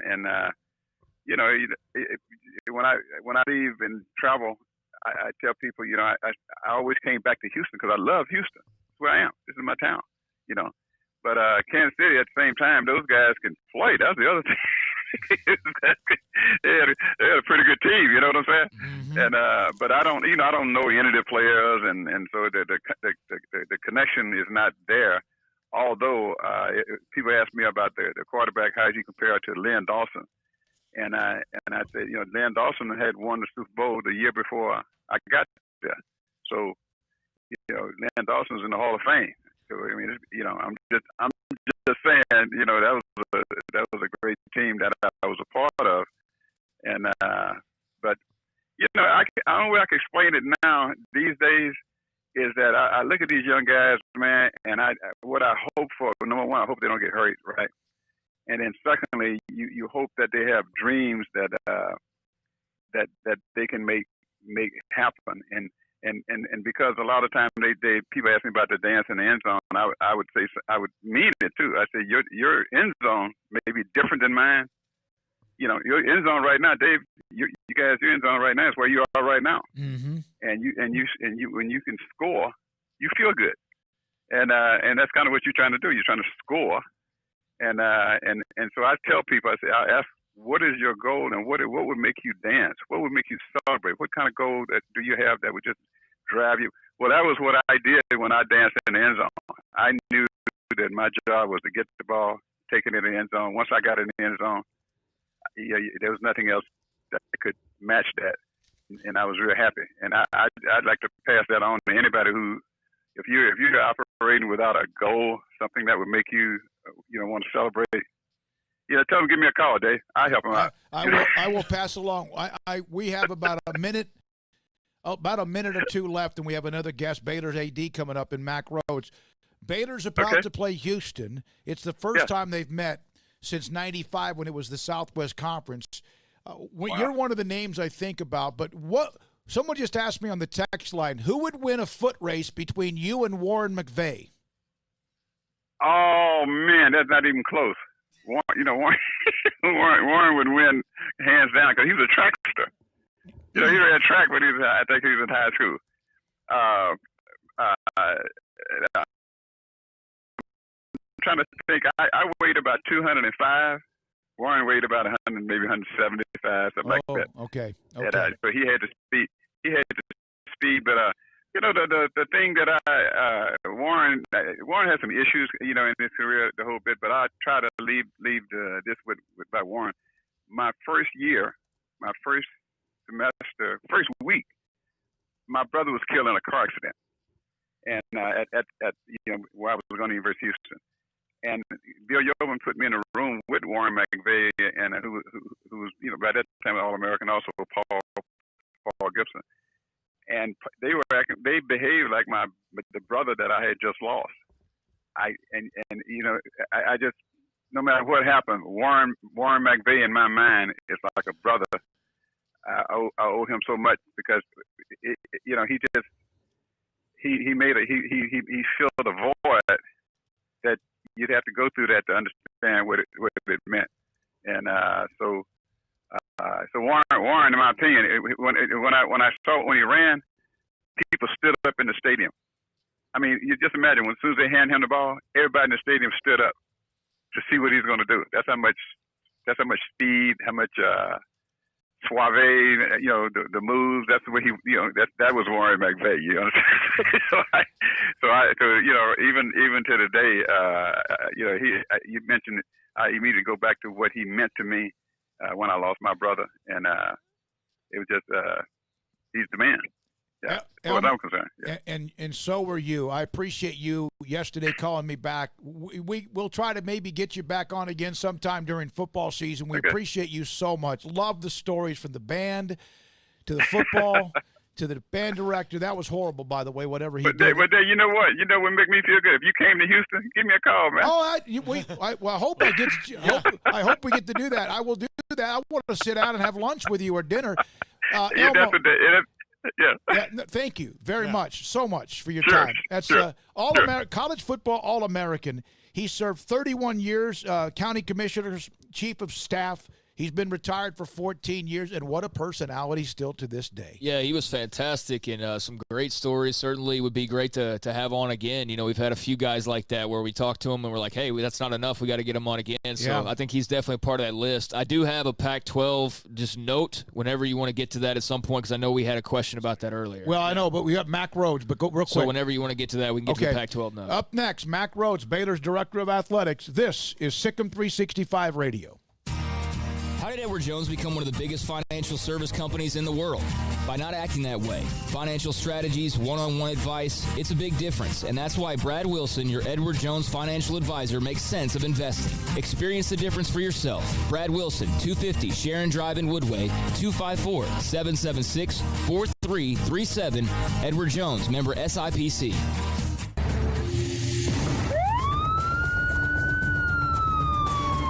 If you or a loved one or friend has been arrested and you can't afford bail, trust Terry and Chase Chapman at Chapman's Bail Bonds, covering Waco and McLennan County for over 25 years. Chapman's can bail you out anywhere with experienced, knowledgeable local agents who are committed to serving you professionally, respectfully, and with the highest integrity. Chapman's understands your privacy is important. Your freedom can be secured fast when you use Chapman's Bail Bonds. Open 24 hours a day. Payment arrangements available. Call Chapman's Bail Bonds. When you need help, 254-754-1603. When you ring, we'll spring. How can we help you? That's a question we ask every day at American Bank. Hi, I'm President and CEO Dana Hassel. Our commitment to our customers is what drives us. It's why we've invested in new branch buildings and technology like ITMs that let you speak to a teller face-to-face from your car. It's why we work with local businesses, helping Waco grow and thrive. And it's why decisions about your accounts and loans are made here in Waco by people who know you. How can we help you? Find out at American Bank, member FDIC. Stepping into the boots of a U.S. Army officer can add confidence and leadership skills to your son or daughter's career path. See all the things they can achieve in our boots at GoArmy.com. U.S. Army Waco Recruiting Company, 254-598-8131 or 254-776-1543. At Ideal MRI, we feel blessed to be part of the Waco community. We're a small family business here in Central Texas. At times like this, the cost of healthcare has never been more important. And unfortunately, significant illnesses and injuries still occur. And that's why Ideal MRI is open and here to serve you through this difficult time. So if you need an MRI, ask your doctor about Ideal MRI. You can schedule online in minutes at idealmri.com or call 833-IDEAL-MRI.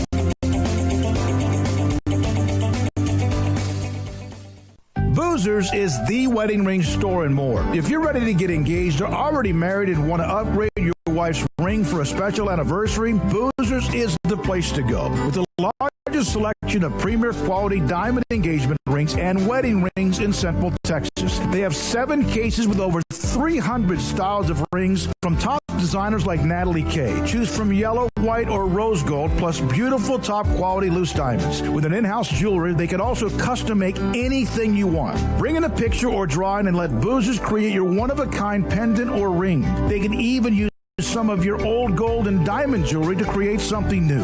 At Boozers, you'll find a great selection of quality timepieces, and Boozers is the place for expert watch maintenance and repairs too.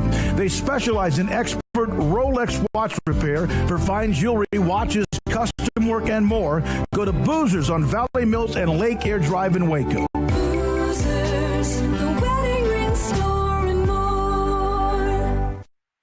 Welcome back to Sikkim 365 Radio. Our weekly segment with Baylor Director of Athletics Mack Rhoades is brought to you by Edward Jones Investments Brokers, Tom Albers, Brad Wilson, Ben Erlinson, and Cam Heathcott.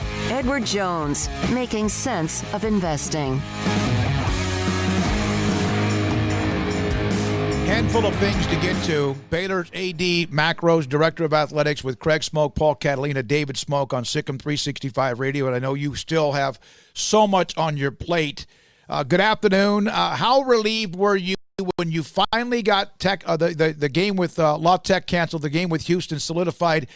And what does it say about your relationship when you left there that you were able to work with them again to get this game done? Well, I mean, it certainly felt good. It was like completing a Hail Mary.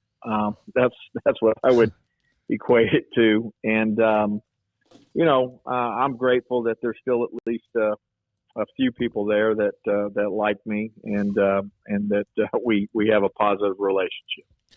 When was this on the radar? I know they had their game with Memphis, I think, got canceled. I thought maybe I got the feeling that by Friday morning, mid-afternoon, that you guys were basically out of options. Yeah, so it was probably, and I don't remember exactly what time of the day on Friday, but certainly became aware of the misfortune that Memphis was going through with their uptick in positives, and so reached out to the Houston athletic director, Chris Pesman, that worked there at Houston in the athletic department when I was the athletic director, and just put the thought in his mind. That was probably late afternoon maybe, and again just talked about, hey, if that game is canceled or you know anything here in the next 24 hours, think about it, let me know if it could be a potential option. And he said he would. He didn't think at the time that the game probably wouldn't be a determination until Monday, which we all certainly felt was too late to make the decision on Monday. And but I asked him to think about it, and then he called Saturday morning and said that they thought about it and they'd like to try to make it happen. And so there were really two main hurdles to get over on Saturday. One was, the formal cancellation of that game between the two schools, and then trying to put together a term sheet for the game and trying to do that in 2 hours or less. So, quite frankly, we did what sometimes it takes 6 months. We did it in less than 12 hours. So we obviously, all of us in this industry, have made football scheduling way too complicated. Well, you also, it's not just, this isn't just a one-off emergency game. You've added the home and home down the line. Did that make it easier in adding that into it, that this wasn't just going to be for this weekend's sake only? Yeah, we because of the relationship, we had obviously open dialogue, and I've got great respect for Chris and for Dr. Renu Couture and certainly others there. And so really presented, two scenarios. One, that it would just be this game, right, on the 19th here in Waco, and we would pay, X amount of dollars to them in order to make that happen, or the game here on Saturday on the 19th, and then a home and home thereafter. But the money that we would pay for them to come this Saturday would be significantly less, and so we talked through that, and we obviously landed on the game here on the 19th, and then the home and home. Mack, every head coach has a bit of a different philosophy on scheduling. When Art Browse was here, they did not, try to go out and play the best teams in the non-conference. They were about, winning and then getting into the Big 12. The schedule is obviously ramped up. You guys have added a lot of quality teams over the last few years. What have been your conversations with Dave Aranda just as far as his scheduling philosophy, input on obviously the importance of having a game before Big 12 play in particular with this story? Well, one, I'm just grateful to Coach Aranda. He was very much part of this decision, and obviously, I've never, been of the philosophy to force, a head coach into scheduling. Hopefully, you can come to some type of common ground in terms of the philosophy, and I think Coach Aranda and I are certainly on the same page with that. And I don't know that it was much different than, I don't know if the philosophy is much different than what it has been or was with Coach Rule. So, and things, quite frankly, they changed a little bit when, the Big 12 and you're playing the 9 conference games. So you only have 3 non-conference to schedule, and one of them has to be a Power 5. And so that certainly has changed things for everyone. But, we're going to be careful, and so much of it is about where your program's at and what it can handle. We want to have competitive games against Power 5 or Group of 5 teams that are, really, really good programs. And so we'll continue to do that. This one was different, right? I don't know that this fell under any scheduling philosophy other than Hail Mary philosophy, right? And trying to get something done. And, the main driver, quite frankly, were our student athletes, were our young men. They were so disappointed that the La Tech game was canceled. And as you can imagine, right, just everything they've been through, coaches have been through, health and wellness has been through, to just get to that point where you can finally kick off, and then all of a sudden you learn that that's not gonna happen. And so that was really hard on them. And so I just know that was certainly the main driver for Coach Aranda, was to give them an opportunity to get a game back and play a quality opponent. Have you started asking or discussing when you'll play Houston in the home and home? Or dates or years been even mentioned, or is that just something that's kind of like player to be named later in a baseball trade? Yeah, no, we traditionally, as I mentioned earlier here in the broadcast, we have at least 6 months to figure that one out. No, we will. I think here, sooner rather than later, hopefully in the next 30 to 60 days, we'll figure out, the dates of those home and homes.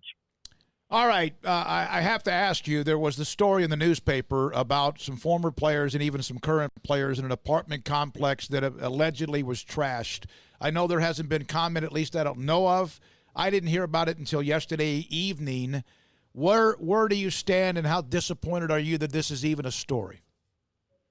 Yeah, so, candidly, obviously disappointed that it's a story.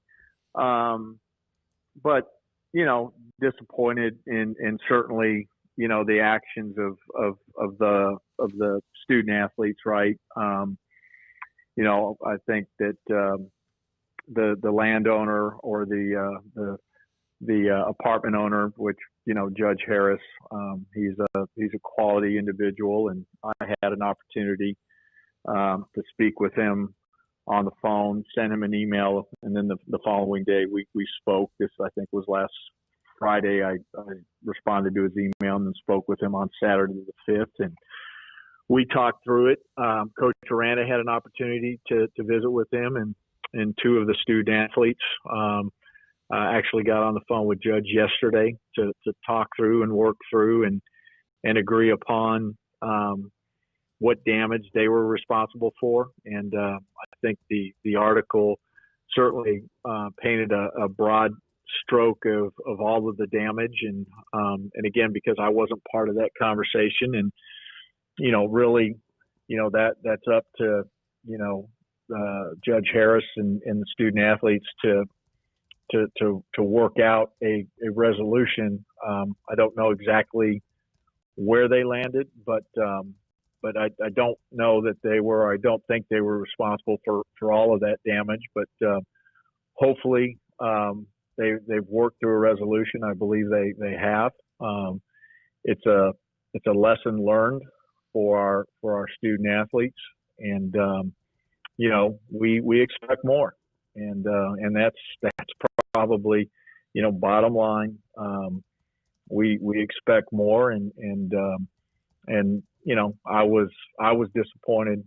Coach Aranda was disappointed. So there won't be any other action as far as you just take care of their business. Those two players have to get fixed, and they move on. There's nothing else. Smoke. I don't think there is. Okay.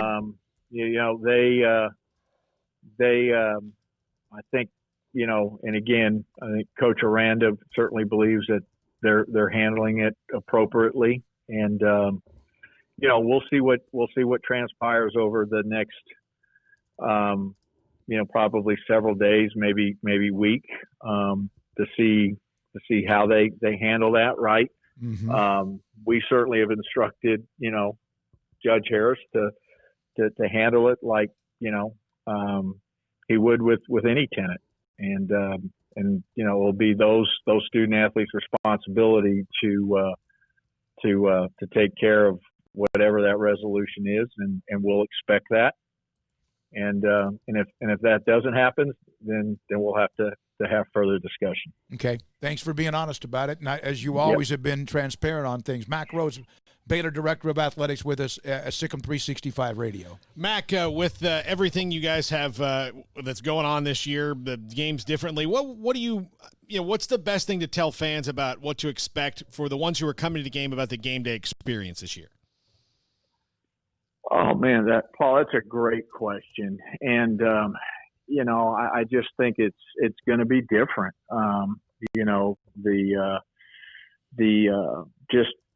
To be in the bowl, right, and it be at 25% capacity.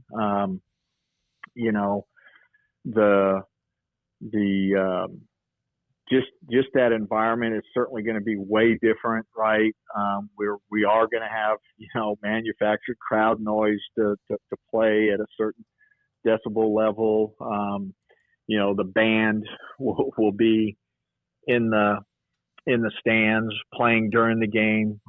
They will not be able to do any type of halftime on field performance. Now they'll pre-record something, and so we'll play that. But it's just going to be different. It's going to be different from the moment that you drive up and no tailgating. But what won't change is the game on the field. And again, football is such an event. It's an all day event, and so that's probably what changes. But the anchor of that all day event is the game, and that game's still gonna happen, and it's about cheering and rooting on our student athletes that certainly I'm proud of, as you know, and we just talked about it. Not perfect, but we challenge them to own up to mistakes, to learn from mistakes, and there can be consequences when they don't, but they're certainly, I love our kids, and in general, they're really, really good young men, and they represent Baylor in a great way, great fashion, and certainly, make me proud almost all the time. and so that will still be the main piece of it, the football game and against a really formidable opponent. Mac, I saw Dr. Livingstone actually tweeted out about 30 minutes ago, good news, COVID-19 cases have dropped from 603 on September the 3rd to 116 as of today. Our approach is working. Keep it up, Bears, and sick COVID. And I know athletics dropped their latest round. I believe it was like 6 positives yesterday. So you guys are seeming to manage this as best as you can. Just what are your thoughts here? Another weekend of just life with COVID and running an athletic department.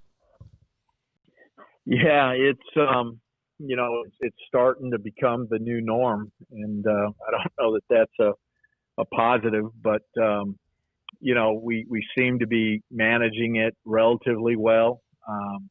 You have to keep your guard up, so to speak, not let your guard down at any point in time, and still make sure that we're taking all of the precautionary measures, and we know about all of those: the social distancing, the face covering, the washing of hands, not showing up if you're not feeling well, those types of things. And we're just going to have to continue to be really, really diligent, because it can turn one way in a moment's notice. And certainly we're aware of that firsthand, with La Tech's misfortune and Memphis's misfortune. And so, but it's trending in the right way, and we'll keep managing it, keep dealing with it to the best of our ability. And again, just grateful to our student athletes and to our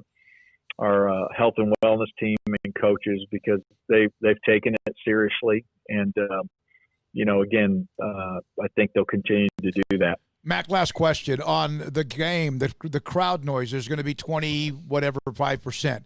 Will you pipe in crowd noise? Yeah, we'll pipe it in. We'll have the normal, rule in place in terms of stadium music and band that will have to stop right before ball snapped. But right now we're working through a scenario of being able to play crowd noise throughout. Even while the ball is snapped at a certain decibel level. Now, I'm not smart enough to figure out what that certain decibel level is, but we're trying to come up with a consistent decibel level amongst all Big 12 schools. I know you mentioned that earlier. I just wanted it'd be interesting to see if there's you could have 25% capacity, which means your decibels have to be at point whatever. If it's a bowl, if it's a horseshoe, whatever. Mac, thank you for being on again today. I know you got plenty on your plate. Congratulations on getting this game with Houston set up. Well, gentlemen, appreciate you all, and there was a lot of great work by really, really great people. Jeremiah Dickey, certainly one of them. Marcus, Coach Aranda. Everybody to help pull out the Houston game. Mack Rhoades, Director of Athletics at Baylor, with us Tuesdays at 4:20. This is Sikkim 365 Radio. The First National Bank of Central Texas, 5 locations to serve you here at home: Waco, Woodway, China Spring, Martin, and Hillsboro. Familiar faces making local decisions, here to help your family and your business. Whether it's great times or tough times, all of us need a bank we can count on. Great people with great technology dedicated to their customers and helping our area grow. Safe banking in person or use their online and mobile apps. Convenient drive-through and ATMs at all locations. How about this? Instant issue debit cards. If you have some of these big banks and your debit card expires, it might take a week and you don't have your debit card, or you lose it. And you have 3, they say, we're going to ship it, next day air. Well, it's still 2 days. You don't have it. You walk in, go through the mobile and say, hey, I need a debit card. Go through the drive-thru right now as they're social distancing. Boom, you've got your instant issue debit card. The First National Bank of Central Texas, 5 locations here to serve you at home. What season is it? It's truck season at Allen Samuels. Ram trucks are raring to go, ready to work and play, and all feature the best deals of the year during Ram Power Days. Come get your brand new Ram Lone Star at Allen Samuels with 0% for 72 and no payments for 90 days. Or choose up to $9,250 in bonus cash and incentives. Ram, the highest pickup owner loyalty in America. Shop, apply, buy online. We deliver. Ram Power Days at Allen Samuels. Southwest Sports Medicine and Orthopedics, the team physicians for Baylor Athletics, specializing in diagnosis and treatment of any and all sport-related injuries, celebrating over a decade of service to Central Texas. They tackle all surgical and non-surgical problems that arise from an active lifestyle. Trust the doctors that Baylor trust, and when injuries sideline you, don't wait for Monday. Join us at 8:30 on Saturday mornings for a post-game injury evaluation clinic. Southwest Sports Medicine and Orthopedics. We get you back in the game. Texas Farm Bureau Insurance has protected fellow Texans with auto, home, health, and life insurance since 1952. With more than 260,000 square miles of land and 27 million people, that's a lot to cover. Whether you're wrangling cattle or wrangling kids, we're proud to protect Texans in all Texan ways of life. Stop by and see our agents at one of our 3 McLennan County locations. Coverage and discounts are subject to qualifications and policy terms and may vary by situation. Did you know that 1 out of every 4 men have symptomatic low levels of testosterone and don't even know it? And if you think you're too young to worry about it, guess again. Low T levels can make you feel tired and grumpy, cause weight gain, and wreak havoc on your sexual desire and performance. Petty Clinic Low T can set up same-day blood screening and results, so if you're tired of being tired, I challenge you to man up and Google search Low T Waco or go online pettycliniclowt.com. It's a private clinic with an atmosphere catering to men. Affordable, only $150 a month, includes lab work, office consultation, testosterone injections, follow-up visits compared to $395 a month in Dallas or Austin, and you don't have to fight the traffic. Petty Clinic Low T as board-certified physician consultations will provide the best form of brand-strength testosterone available. Contact Petty Clinic Low T today, just off Highway 84 and Old Hewitt Drive in Woodway. Petty Clinic Low T, helping men become the high-performance men they deserve to be. PettyClinicLowT.com or Google search Low T Waco. With more than 160,000 alumni worldwide and counting, the Baylor family is growing. And through the university's expanded Baylor alumni program, the family is growing closer. With hundreds of local volunteers planning events in cities and towns around the country, you can gather with fellow Bears no matter where you are. So, get connected, get something started, get involved, and make plans to get together with Baylor alumni. Visit us at baylor.edu/alumni. Texas Board Certified Personal Injury Trial Lawyer and Baylor alum David Willis and Baylor alum Parker Willis are ready to help if you or a loved one has been wrongfully injured in an auto accident, SUV rollover, industrial accident, 18-wheeler crash, or were seriously injured by a defective product or recall drug. Call them for a confidential and free case consultation at 1-800-GOT-HURT or visit them at TexasTrialLawyer.com. Principal office located in Houston, Texas. This is Sikkim 365 Radio. Text us at 254-339-1122. The Sikkim 365 Radio text line is sponsored by Riverbend Liquor and Wine, with the most extensive variety of craft beer in Waco. A hidden gem on Lakeshore Drive and 19th Street. 4:48 is the time. Thanks to Mack Rhoades. Appreciate that. So just to update, in that apartment story, Craig showed me the link to the story yesterday evening where Bravion Roy's name was involved among a couple of others. Treston Ebner and one or two others, and that Mack Rhoades kind of cleared that up. He reached out to the owner, Judge Harris, sent him an email, called, spoke with him. Dave Aranda spoke with him. The players have now spoken with the judge, the owner of the apartment complex, and they will find a way to make that good. Yeah, Abram Smith was another name that was mentioned, Bravion, Lovett, Ebner, and there might have been one or two others. It was a really long story, and I didn't see it until yesterday.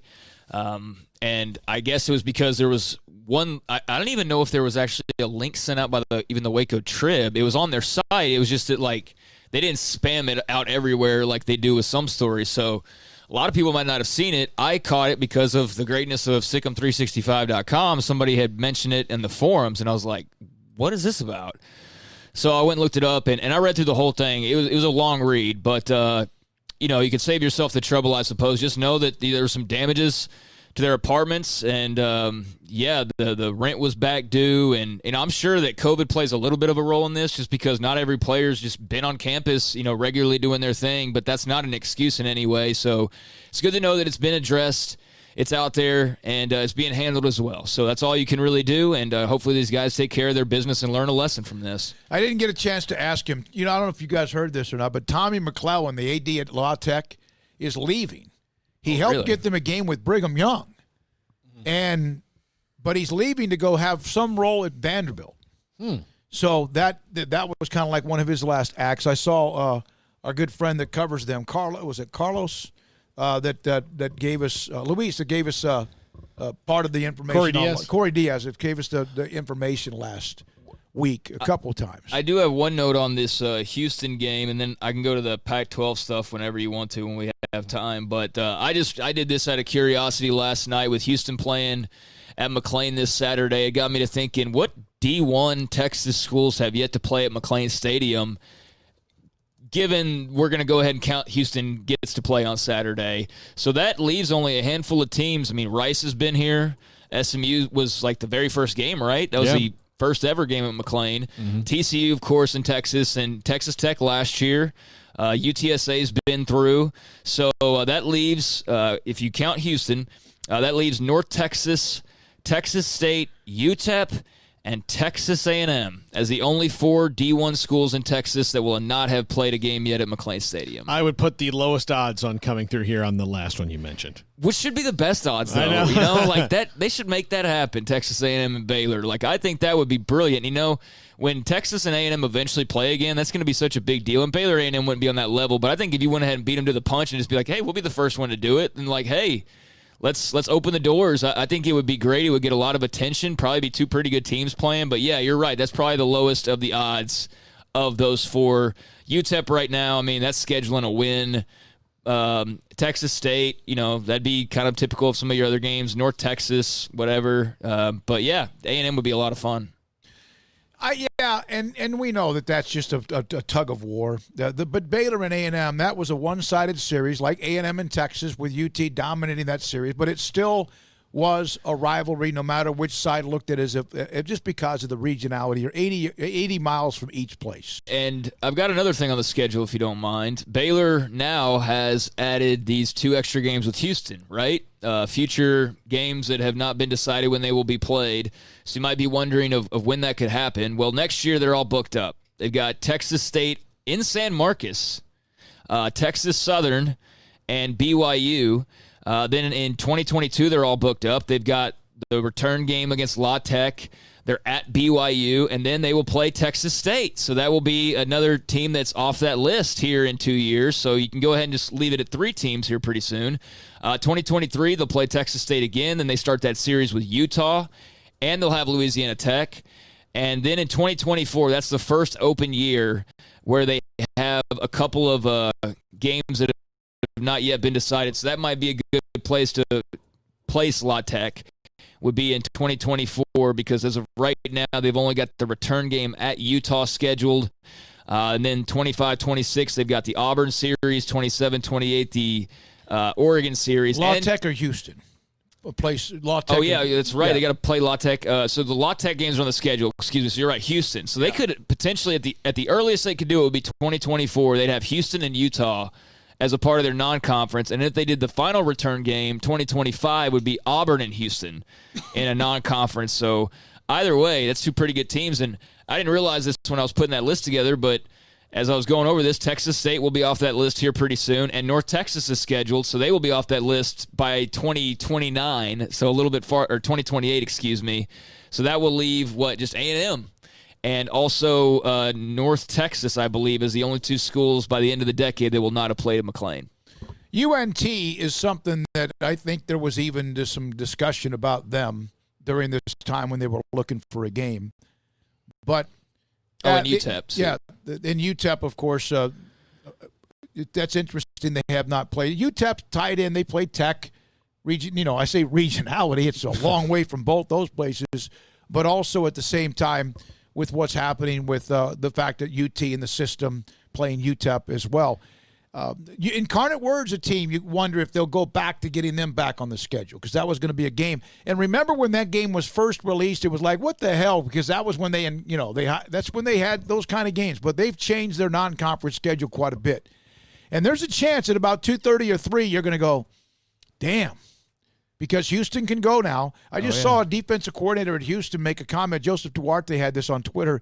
He thinks in the time he's been defensive coordinator, which I don't know if that's for a year or two, that he has the best secondary he's had since he's been at Houston. Again, that could be just the last couple of years, but that still says quite a bit. It says a lot. I mean, I think Baylor's going to try to throw the football around, and they should with Charlie Brewer as quarterback. I think, maybe some of the things we see with him are similar to what we saw with Sam Ehlinger last week in Texas, as far as like the quick reads and getting the ball out quicker and avoiding, a lot of the physicality.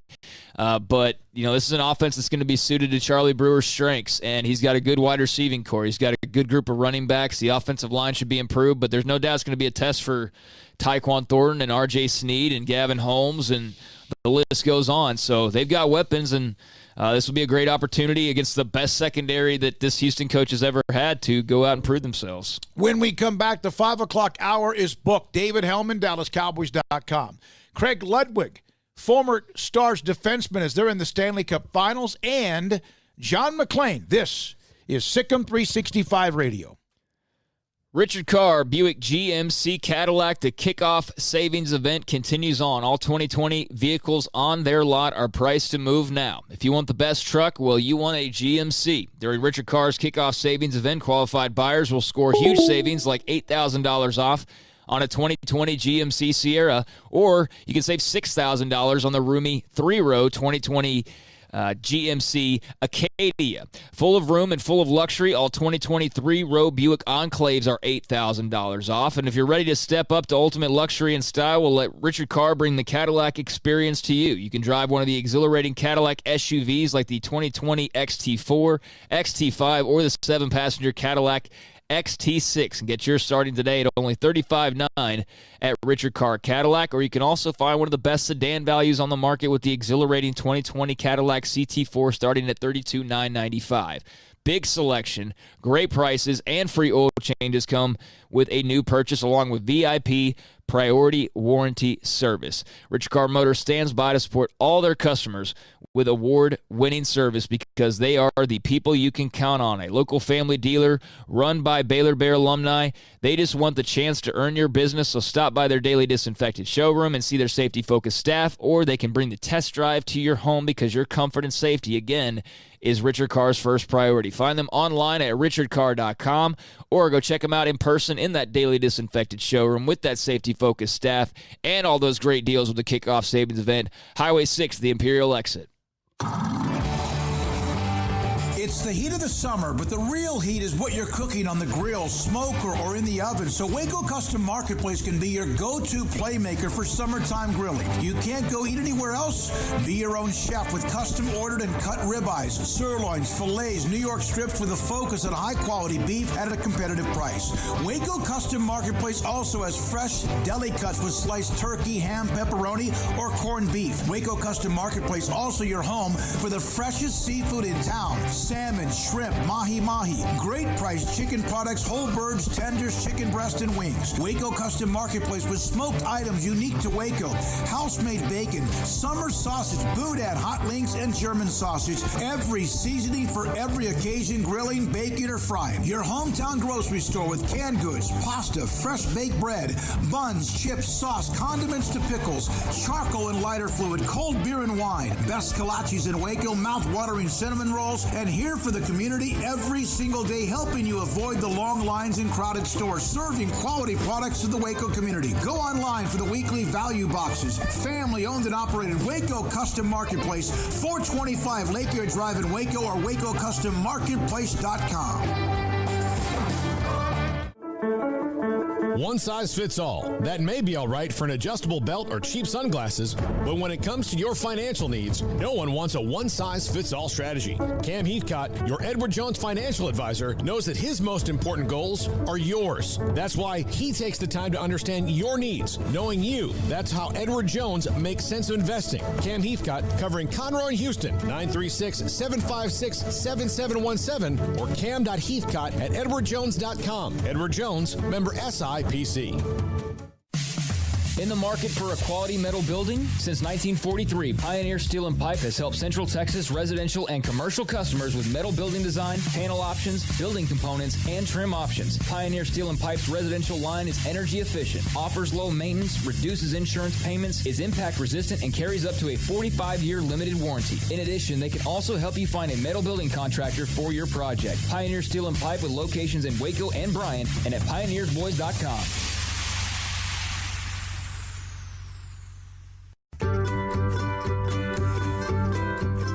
You want to know why Stonewood Dental is so successful? Listen to what happy customers have to say. Pleasant. It's different than any other dentist office. I really feel like they care. And it's not that you're here for 2 hours waiting on someone to take care of you.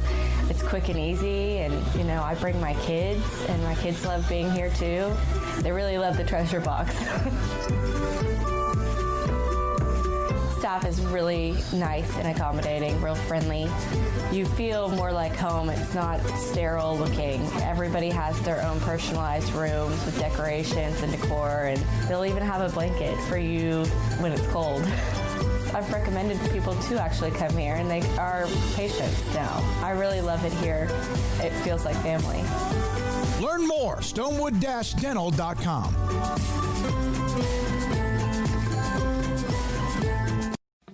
Born in Waco, Brotherwell Brewing exists to serve the Central Texas community with locally crafted beer of the highest quality. They want to bring Central Texas closer to the brewing experience so everyone can enjoy well-made beer as much as they do. For 2.5 years, they've been bringing high-quality beer to Central Texas at their location on Bridge Street in East Waco. And this football season, you need to stop by on game day for curbside pickup or stop by their tent next to Sikkim 365 at Brazos Parking for your pregame refreshment. Brotherwell Brewing believes in community and bringing people together to enjoy products made in their community. So for your game day, whether it's a tailgate or at home, stop by Brotherwell Brewing for high-quality craft beer made right here in Central Texas, 400 East Bridge Street, and check them out online at brotherwell.com. Welcome back to Sikkim 365 Radio. It's time for our weekly segment with David Hellman of DallasCowboys.com. Tonight with no fans on 2nd down and 11. And Prescott's going to take off. And Prescott will take the ball at least for a first down and into the end zone for a touchdown.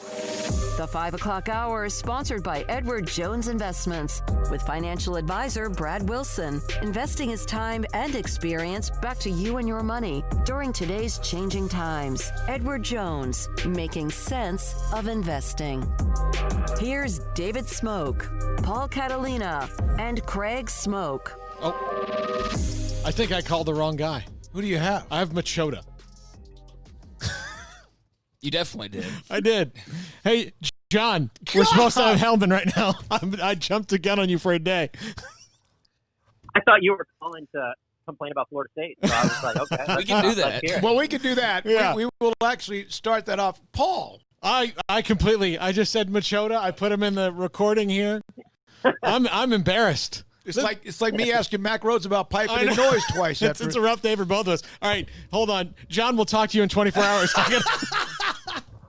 right, I'll see you, boys. Man, John thought he was coming on back-to-back days. How ridiculous is – go call him. Get him. What a trooper for John is to be like, all right, I guess I'm going on the show today. We got Craig at 5:15 to talk Stars. I can't wait for that. Golly, Paul. You just, made mine look like it was just a speck of a mistake. Mike McCarthy did say this. We look like a team that played its first game in some areas. Other areas, we look like we did a lot of good things. We're closer than you might think. But the honeymoon, end of the day, our honeymoon is over. It's time to win games. The NFL, you absolutely are a part of that. Also, did you notice this? The Rangers are going to host the World Series at their ballpark. I saw Mark Berman. Minute Maid Park is going to feature the National League Division Series with the winners of the Seeds 2, 7, 3, 6 wildcard series.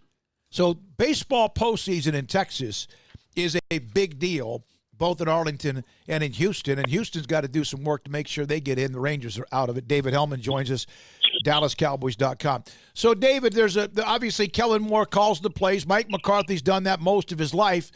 Is there another game, a mulligan game? Do you feel like if they were to struggle this Sunday that might change quickly?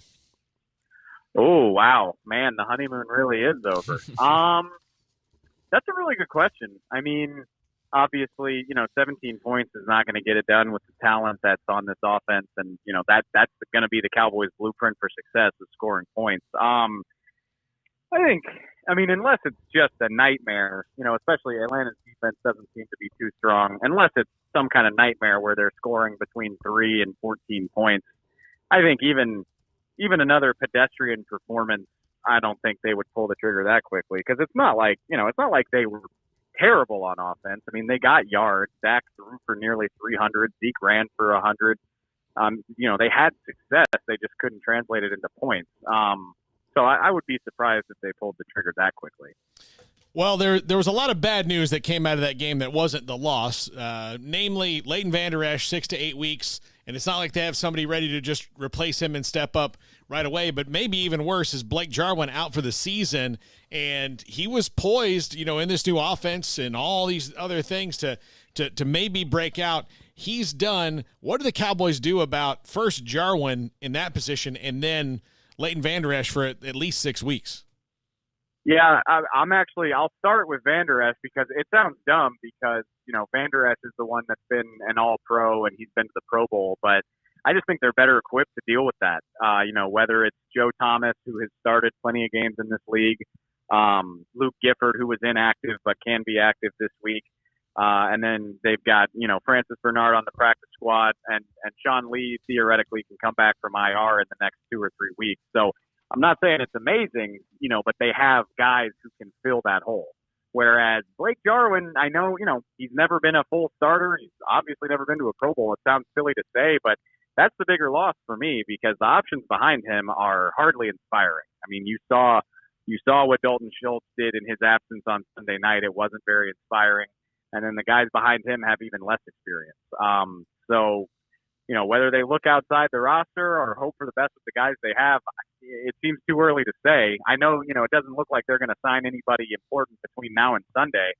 So for my money, it seems like you probably try to lean less on your tight end, whether that's utilizing your running backs more, maybe getting more receivers onto the field. I don't know exactly what it's going to look like, but I can't say I feel good about their options behind Blake Jarwin. When you say outside the team, would you think signing a free agent would be more likely than maybe going and trying to trade for someone? Yeah, somebody asked me that yesterday, and, yes, we've seen the Cowboys make trades, Amari Cooper, obviously, but that's a situation where desperate times call for desperate measures. With all the other talent on this offense and also the fact that it's only 1 weekend, I don't think it's time to do something like that unless it's a very, very small deal. If you can get somebody for a day 3 pick, sure, but I'm not trying to send a premium pick to another team for a tight end just yet. As far as free agents, Delaney Walker is the name that gets thrown around a lot.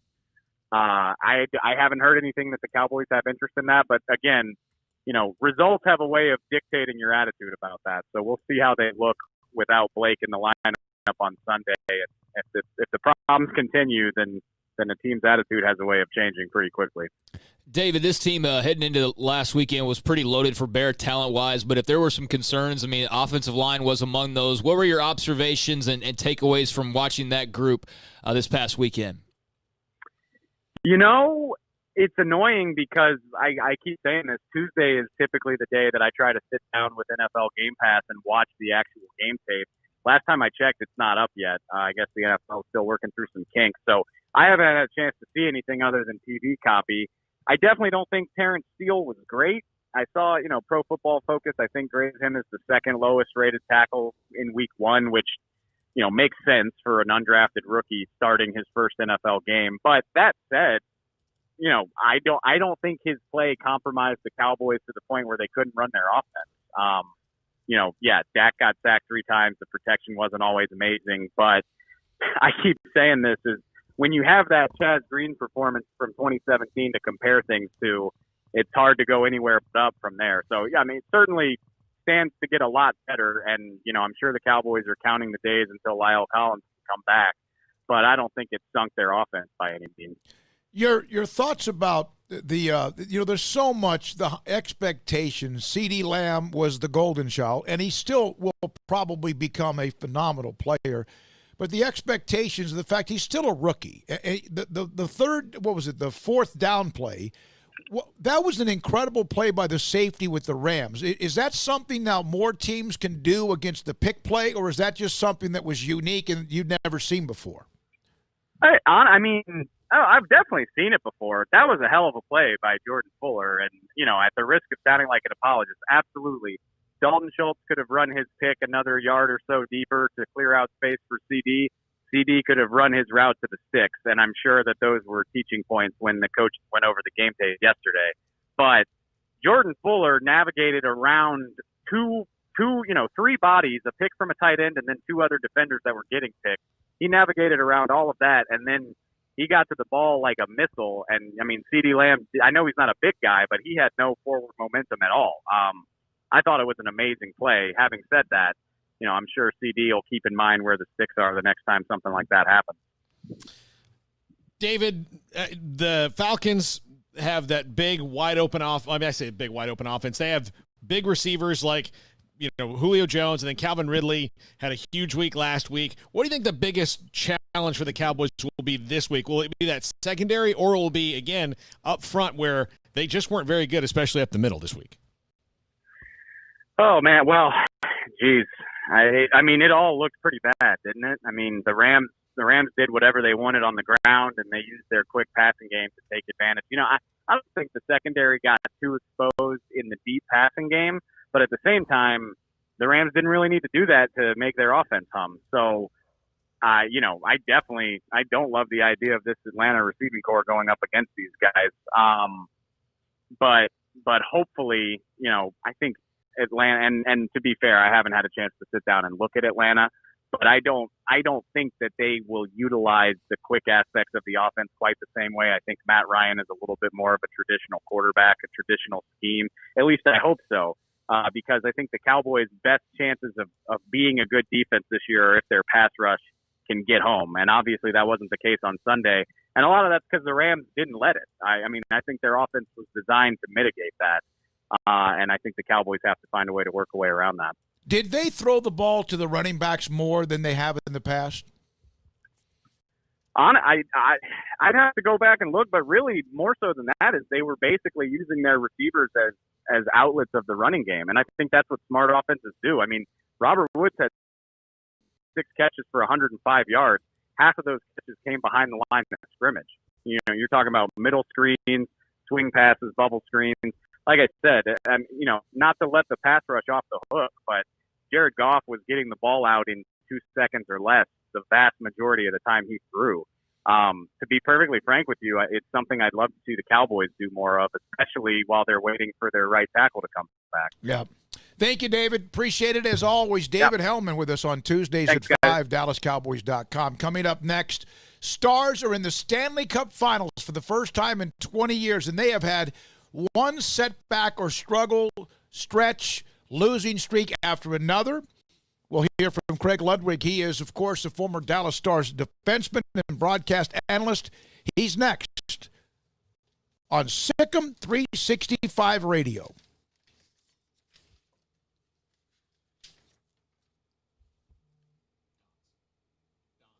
Don's Humidor, your home, best cigars you can get from all around the world. Don's Humidor with Carol and Ashley, they understand the cigar business. They are cigar aficionados. There's a magazine, in fact, that's I think it's a monthly or quarterly magazine about Cigar Aficionado, the new up-and-coming best brands of cigars, the best cigar that can be found where you can get it, maybe something that's new on the market. And Carol and Ashley understand the business at Don's Humidor in the Town West Shopping Center, right off of Valley Mills, of course, in Waco. One of the things about Don's Humidor, They have the 48-foot walk-in humidor. And inside the humidor, Macanudo, Artur Fuente, Ashton, H. Upman, and the Town West Shopping Center right off of Valley Mills. It's kind of in that little area that's kind of jagged. It's hard to get to, but then again, once you get on Richland, you'll be fine. Coffee beans, some of the best beans in the town. Don's Humidor has fair trade organic coffees, decaffeinated, flavored, and breakfast coffees to suit anyone's taste. Cigars, they have the #1 cigar of the year, Aging Room Cuatro Nicaragua. They smoke the cigars before they bring them to you in the store so they themselves know what you like or what they like and what you might like. And also CBD products if you need help. Full spectrum and broad spectrum CBD, great for sore muscles, aches and pains, sleep, anxiety, mild depression, and general health and wellness. Don's Humidor open Tuesday through Saturday. It's in the Town West Shopping Center off Valley Mills in Waco. Liquor and Wine has their easy-to-access drive-thru open and convenient and clean in-store location on the corner of Lakeshore Drive and North 19th Street in Waco. Riverbend Liquor has the best and most extensive variety of craft beer selections in Waco, and Balcones Whiskey, including single malt, pot still, baby blue, French oak, rye, and brimstone. Riverbend Liquor and Wine, family-owned and operated, and a hidden gem in Waco on Lakeshore Drive at 19th Street. And find out more on Facebook and Instagram. Boozers is the wedding ring store and more. If you're ready to get engaged or already married and want to upgrade your wife's ring for a special anniversary, Boozers is the place to go. With the largest selection of premier quality diamond engagement rings and wedding rings in Central Texas. They have 7 cases with over 300 styles of rings from top designers like Natalie Kay. Choose from yellow, white, or rose gold, plus beautiful top quality loose diamonds. With an in-house jewelry, they can also custom make anything you want. Bring in a picture or drawing and let Boozers create your one-of-a-kind pendant or ring. They can even use some of your old gold and diamond jewelry to create something new. At Boozers, you'll find a great selection of quality timepieces, and Boozers is the place for expert watch maintenance and repairs, too. They specialize in expert Rolex watch repair for fine jewelry, watches, custom work, and more. Go to Boozers on Valley Mills and Lake Air Drive in Waco. Boozers, the wedding ring store and more. Hey, it's time to stretch your legs. Jeep Adventure Days are here at Allen Samuels. Get special financing on the granddaddy of Jeeps, Jeep Gladiator. Now at 3.9 for 72 and no payments for 90 days. Grab hold of Jeep's rugged subcompact, Jeep Renegade with 0% for 72. No payments for 90 days. Or choose up to $5,750 in cash. Let's get going with amazing deals from your friend in the car business, Allen Samuels. Stepping into a new pair of boots is great, but stepping into the boots of a U.S. Army officer can also add confidence and leadership skills to your son or daughter's career path. There are more than 150 occupational specialties to help them find the best fit for their future. See all the things your son or daughter can achieve in our boots at GoArmy.com. U.S. Army Waco Recruiting Company, 254-598-8131 or 254-776-1543.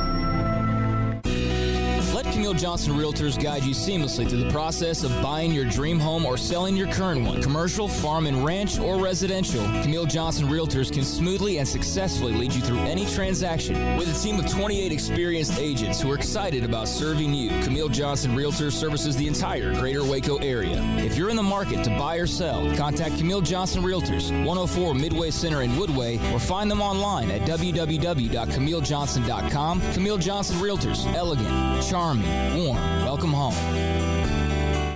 One size fits all. That may be all right for an adjustable belt or cheap sunglasses, but when it comes to your financial needs, no one wants a one-size-fits-all strategy. Ben Erlinson, your Edward Jones financial advisor, knows that his most important goals are yours. That's why he takes the time to understand your needs, knowing you. That's how Edward Jones makes sense of investing. Ben Erlinson, 100 North 6th Street in Waco, 254-759-8533. Edward Jones, member SIPC. Welcome back to Sikkim 365 Radio. In control, wound out by Hintz for Klingberg. One-timer, scores! Dennis Gurianov wins it in overtime. The Dallas Stars are on their way to the Stanley Cup final. The Sikkim 365 Radio Live Guest VIP Hotline is sponsored by Stonewood Dental. We are all in this together. It's amazing that some of what the Stars have been through, a coaching change, through the suspension of the season because of COVID, because of stretches early on where they were like 1-7-1, and they are in the Stanley Cup Finals. Craig Ludwig, former Stars defenseman and analyst, joins us, and he's been our go-to guy with the NHL on Sikkim 365 Radio. What in the world? This is a dream-like story for these guys, Craig. What are they doing to get to where they are? A little bit of everything. I guess what doesn't kill you makes you stronger, because they are finding ways that, I was thinking about it today. I think one of the time or two before when we were talking, you were talking about when things happen or bad things, good things, and you kind of remember all those things. And I think that what's been going on with them is they've learned that they can play from behind. They can be a goal down, a 2-goal deficit. They can overcome it. And they found ways to win hockey games. And I think that's in sports. Good teams find ways to win. And, it starts with goaltending. I don't think you're going to look and say that Hugh Dobin, he doesn't have the lowest goals against of all the goaltenders in the playoffs, but I think that they enjoy playing for him because of the style that he plays. There's no quit in him. He's not a technically sound goaltender like you have today, where they, have certain moves for certain different positions where the puck is. And all he does is he fights to find pucks, and he doesn't quit. And I think he kind of he symbolizes what this team is about. I really think that Jamie Benn as a captain, this is the best we've seen him play in a long time. And if you're going to get guys like that playing their best hockey, there's no better time than right now. And, you just look at some of the numbers. When you talk about a team, and they're 10-1 in 1-goal games, and that gives you an identity. And you don't have, there's no fear, there's no tightness, there's no nervousness when when it's 2-1 or 1-0 or 3-2, that you just play your game. Last night they had 15 shots with 10 minutes to go in the game, and all of a sudden Jamie scores, and I promise you that the bench was like, here we go. Mm-hmm. And then when you talk about everybody chipping in, this Kibianta kid who had a hat trick in his first playoff game ever comes out and gets the game tire, and you can feel the confidence in this club. So you don't know who they're going to meet. The odds say it's going to be Tampa Bay, and your opponents are supposed to get better the deeper you go, and when you play for the big trophy. And if it is Tampa Bay, they're going to be up against a damn good hockey club that's loaded from goaltender on out. So we'll see how they do. But I wouldn't expect them to change their game at all. That's for sure. How do you go, though? I think the story, though, not too long ago, everybody was gutless and this team wasn't playing hard enough. And, that you've got front office people just calling out players very publicly. It's not often that teams really do take any of that to heart or use that as motivation. Sometimes that just means, on to the next season before we figure it out. You rally around those kind of things, and you basically talk about the outside noise. And there's 23 guys in that room, and I think that they made an effort. We could go back to when Jamie Benn and Tyler Seguin got called out by the president of the team, and that team, maybe not on the ice at the time, but that team got closer together. They rallied around, two of their leaders, and I think that when Ben Bishop went down and Hugh Dobin came in, and I really think that,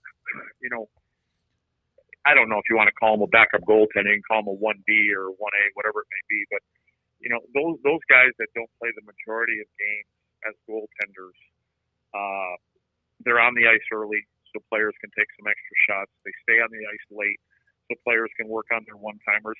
They typically, they'll always say you shoot low on the starter and high on the backup guy, and so they get the tougher shots, whether it's in practice or in warm-up before the games. And I think the players respect that part about Hugh Dobin, and I think that they rally around him, and then they rally around all the outside stuff. I said that in an interview this morning, I said, they're kind of like the Rodney Dangerfield of the NHL or of the playoffs. They've gotten no respect. Nobody talks about them. And again, I think that's something that they rally around. They don't need to be talked about. They don't need to be, first on NBC all the time. They get the times that aren't the most desirable times. And so I think they rally around all those kind of things. And like I said, they're a team, and I think that's they're not the sexiest team, and but when I talk about an identity, it's not just Jamie that scores. It's Gary Onov, it's Heiskanen, it's Klingberg, it's and they don't even have one of their top guys scoring goals right now. Tyler Sagan's having a hard time finding the back of the net, but I can promise you that that's all going to be in the rearview mirror if Tyler gets hot, and when this next one starts. So there's a lot of little. I guess you could say, no pun intended, but the stars have aligned for them up until now. A lot of things that weren't going right are going right, and they've got some crazy numbers. And I mean, you look at this last series against Vegas, who a lot of people picked to win the cup. Vegas scored 9 total goals in this series, in this round. Dallas scored 8, and they won the series 4-1. Mm-hmm. That it doesn't even seem right, but it worked. And again, it's timely goaltending, it's timely scoring. They've understood. I go back to Jamie Benn, and I just think that the physical presence that he's bringing in the first round against Calgary, he went after Tkachuk, knocks him out of the lineup. He doesn't play any games. So that was the heartbeat of that team. He goes after a defenseman in Colorado. They're number one. He leaves the series. He doesn't play anymore. In Vegas, the biggest, baddest, toughest guy in the NHL probably is Ryan Reeves. And opening face-off game 1, they line up against each other, and Jamie's the first one to deliver a hit. So Jamie's kind of set the tone, and then it's followed up for him scoring goals. And when Jamie Benn plays on the edge, his team notices it, and really the opponent notices it. And Jamie's no little softy. If he needs to drop the gloves, he understands it. And not a real vocal guy, but a lot of captains. I played with a couple of them, and they don't have to be the rah-rah guys in the room, but when they show up to play at the right time, the rest of the guys follow, and that's what's going on. You mentioned timely scoring, and Yovel Kiviranta is not a guy who scores a lot, but he does have the timely scoring that you're mentioning, including tying it up last night. What's that like as a teammate to see certain guys perform in certain moments? And are there just guys who have a knack for just showing up in those big moments? Yeah, and those are the ones that typically turn into, something down the road. And so, here's a kid that nobody really knew about except for, a former Dallas Star and one of the best ones to ever play and the best ones I've ever played with, Yuri Lettman. And Letts is the one that made the call on this kid. He called and said, hey, there's a kid here that I think can play. And they gave him a chance and brought him in. And next thing you bring him up and he gets a hat trick in his first game. The only thing I said there is there was a player that played here. I'm not sure how many years ago it was, but his name was Fabian Brunstrom. And it was the same kind of situation. Came in, they signed him, he was touted all over, and they got the deal done with him. His very first NHL game, he scores 4 goals. And I think about 2 months later, I think the only place you could see his picture was on a milk carton. I don't know where he is now. So hopefully that's not the path that Kiviranta is headed down, and I don't think it is, because you can see, you look at that goal that he scored last night, the puck lays there. It was like everything, it's like a NASCAR driver. It's like everything slowed down for him. He took that puck, and he put it right upstairs in the top of the net, the only spot he could probably put it in. That's the sign. I think a lot of players would have probably drilled that as hard as they could and put it in. He just took his time and he lifted it up over the top of the goaltender where he knew it was going to go in. So, but again, those are little things that happen. All of a sudden, that's all on the path to winning a championship. We're all on the path to at least getting to the finals. That certain players step up, and you'll look back someday and you go, man, was this guy good? We had it when we won in 99 and back in Montreal in 86. There were players that, you didn't really know about, but then all of a sudden when you think back, they score a big goal here. It may only be one, but it was a timely one. But they're getting that throughout the lineup. Whatever buttons, now we can say head coach Rick Bowness is pushing. It's all the right ones. And, they're in this thing together, and we always talk about everybody's got to pull on the rope the same direction. And there's no question that's what this group is doing. Greg, you experienced the Stanley Cup Finals 3 times. You mentioned winning once with Montreal. Also, 1 year, I think you lost to Calgary. Then you won it your last year and walked away. Can you try to describe that experience? Well, it was nice for me because it was 12, 13 years in between winning them. So, as you get older and you're getting closer to the end of the line, you don't know if you're going to get that shot again. And unfortunately, we had a real smart GM and Bob Gainey, and and over the 2 to 3 years prior to that, you could see him piecing this team together, or at least that team. And, all the additions that he made. And some of them were, just a second liner or a third liner. And then, you bring in a Brett Hull and those kind of things. And so you could see it coming.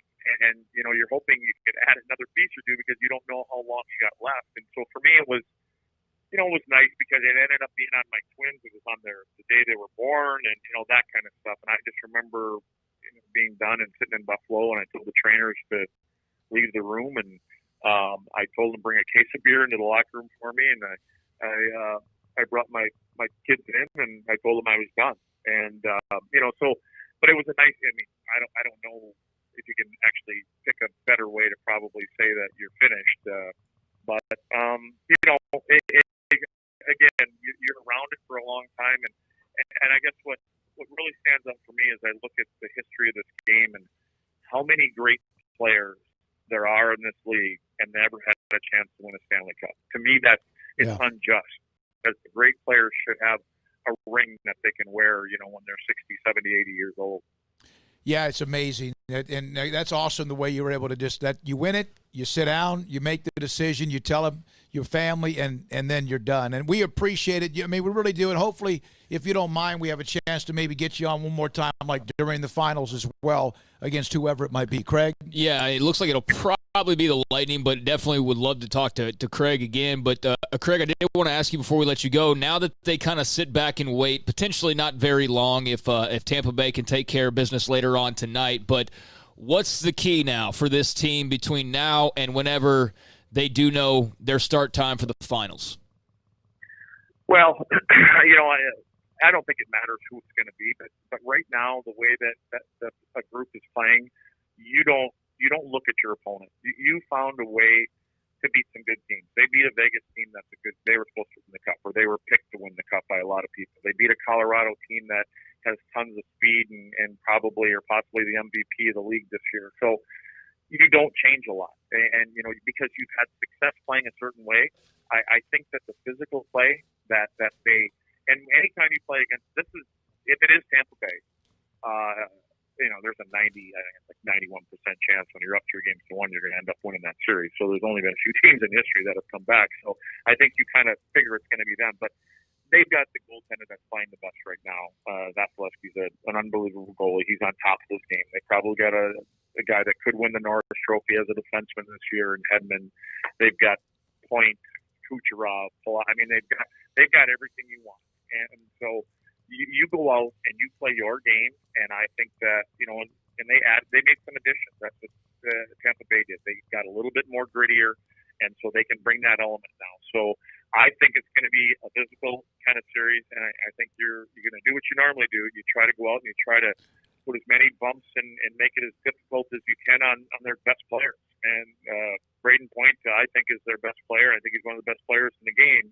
He's been dinged up, and so he's got something nagging him. Everybody does, but you got to be physical on him. You got to be physical on Kucherov, and you're going to have to make it uncomfortable for that goaltender there. I think that one thing that Dallas has done better is they found a way to get to the front of the net, and they're taking the eyes away from the goaltender. They're getting second and third whacks at pucks, and a lot of the first shots don't go in on the Vasilevsky guy. So they're going to have to take his vision away and make it difficult on him.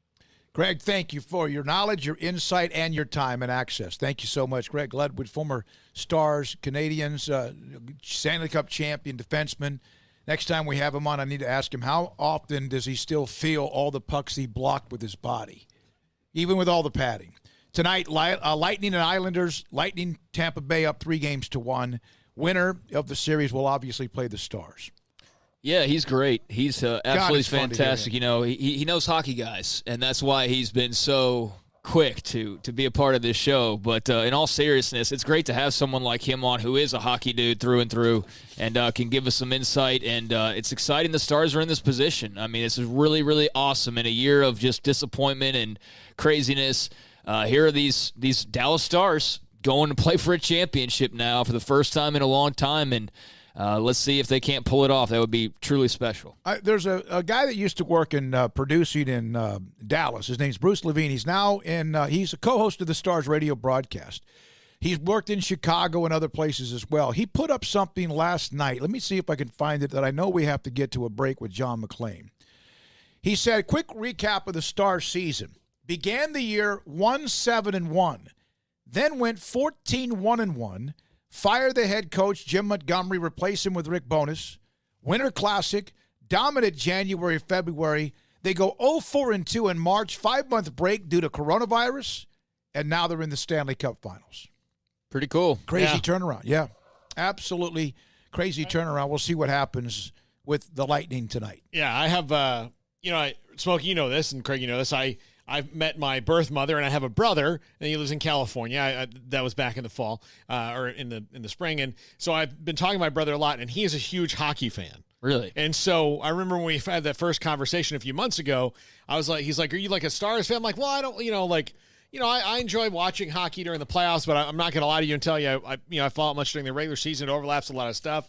And I remember him, like, he would send me things like, man, the Stars really suck. And then, like, this is really bad. He's like, man, it's going to be unfortunate. I wish both of our teams could play. I said, yeah, well, whatever. And so all the last month, I've been like, hey, go Stars. This is unbelievable. Yeah. My brother's a huge Penguins fan, not because they had Lemieux back in the day. He's a huge hockey fan. He and his wife that live in Florida, and he just loves hockey. He's been saying that the Star story is one of the best because of what they've been through, the ups and downs. And Rick Bowness now, what he's done, he's earned that. He said, I've earned the right to return as the head coach. Of course. It's the first time in 20 years, Stars, and first time the city of Dallas since the Mavericks in 11 have had anybody in this mode. Were the Mavericks after the Rangers? That was all at the same time. It's all at the same time. They won it. The Rangers, of course, in 11, 10, and 11. If the Rangers don't screw the pooch, thanks, Nelly. If Nelly doesn't screw the pooch on that pop fly, then the Rangers and the Mavericks would both have titles. The Stars could very well be on their way to one, and the Cowboys, the kings of DFW, have not even sniffed it since 95. 25 years. Is that right? 25? Yep. This is Sikkim 365 Radio. John McClain is next. How do you want to protect the bed of your pickup truck? Bed cover, spray and lay-in liner, all of the above. Pickup Outfitters has every type of bed cover you could want. Retractable, hard folding, one-piece lids, hard and soft roll-up, removable, and paint to match. Also, you want to shelter whatever you have in your bed, your pickup bed, from the elements, whether it's the sun or as we start to see the weather change a little bit, it starts to rain a little bit more, and then, of course, then the weather, the elements start to get worse as the year and the calendar continues to flip. And then you can cover all of what you have in your pickup bed, whatever it might be, with a nice bed cover. And then you could also protect the steel, the metal, the part of your pickup bed, with any kind of lay-in or spray-in bed liner. Extra storage space, not enough inside the cab of your pickup. You can get extra storage space with what they have available with their bed covers.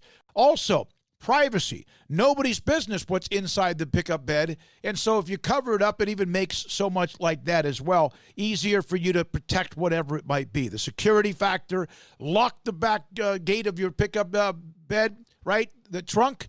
And with the cover on it, you can't get in. I don't care what you have. Pickup Outfitters, 225 Lake Air Drive, Jay Arrett, the owner, at createacommotion.com. MRI, we feel blessed to be a part of the Waco community. We're a small family business right here in Central Texas, and our goal is to bring down the cost of healthcare while maintaining high quality. At times like this, the cost of healthcare has never been more important, and unfortunately, significant illnesses and injuries still occur. That's why Ideal MRI is open and here to serve you through the difficult time. We offer premium MRIs just like a hospital with state-of-the-art technology and specialists, but you'll pay less. Sometimes thousands of dollars less, whether you're using insurance or not. At Ideal MRI, we accept most insurance, and there are no hidden costs, even offering financing if that's needed. Everything included in the price, and you'll not get something as a surprise in the mail later on. If you need an MRI, ask your doctor about Ideal MRI. They'll know. You can schedule an appointment safely from home online in minutes at idealmri.com, or give us a call, 833-IDEAL-MRI, idealmri.com. From the first workout to the last practice, sports is an incredible challenge. Hi, this is Dan Engel with the First National Bank of Central Texas, and we're proud to support each athlete, every parent, and our educators. From families, small businesses, to the biggest industry, we're here to help. With remarkable products like instant issue debit cards free at all of our banking centers, we've got banking ideas that fuel big dreams. The First National Bank of Central Texas. Familiar faces making local decisions. Member FDIC, Equal Housing Lender. Stepping into the boots of a U.S. Army officer can add confidence and leadership skills to your son or daughter's career path. See all the things they can achieve in our boots at GoArmy.com. U.S. Army Waco Recruiting Company, 254-598-8131 or 254-776-1543. At Baylor University, students can shine in their own way. Or should we say their own ways? Because there's no limit to the ways Baylor students make the world a brighter place. Whether they're leading a student organization or following a higher calling, getting advice from faculty, or taking part in world-class research, pursuing their dreams, or working toward their dream job, students find their place to shine at Baylor, where lights shine bright. After my first car accident, I feared the biggest damage would be to my wallet. I expected a mountain of bills and a long, drawn-out process. But my Texas Farm Bureau insurance agent was there when I needed her and helped me get back on my feet and in my car in no time. Instead of a hassle, I got reassurance and a quick recovery. Stop by and see our agents at one of our 3 McLennan County locations. Coverage and discounts are subject to qualifications and policy terms and may vary by situation. Waco's newest gym, Halo Athletic Center, 5725 Bagby Avenue, right behind Region 12 and across the highway from the Central Texas Marketplace, where motivation, inspiration, and hard work are the driving force. State-of-the-art equipment, indoor and outdoor track, locker rooms, showers, yoga and bar classes by Duality Yoga, Bod Pod potty composition analysis, and registered dietitians, all under one roof, where we rise above. Come join the Halo Athletic Center and be a part of the change, your change. Welcome back to Sikkim 365 Radio. It's time for our weekly segment with John McClain of the Houston Chronicle. Handoff here to David Johnson, and David Johnson looking for the end zone, and he gets in there. All right, here we go. Sikkim 365 Radio. Thanks to Craig Ludwig, a former star, Canadian Stanley Cup champion. Also David Hellman, DallasCowboys.com. John McClain, Hall of Fame writer. Houston Chronicle joins us on Sikkim 365 Radio.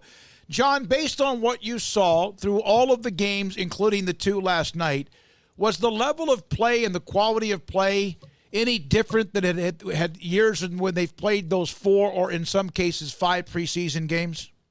I didn't see anything different at all in what we saw. That a lot of teams looked in midseason form. A lot of teams looked in like they were playing their first preseason game. And overall, though, I thought the play was pretty darn good.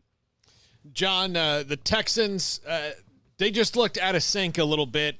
No DeAndre Hopkins. Do you think that was the biggest issue that they have, is just finding what their offense is going to be like post him? Well, they had Hopkins last year, and they lost 41-7 Baltimore, and they had Hopkins when they lost outscored 51-7 in the playoffs. So, no, they were down 31-7 midway through the fourth quarter because they were terrible. They couldn't stop the run. They couldn't protect Watson. That had nothing to do with Hopkins. Of course, they'll miss him over the course of the season, but they were just bad in that first game. The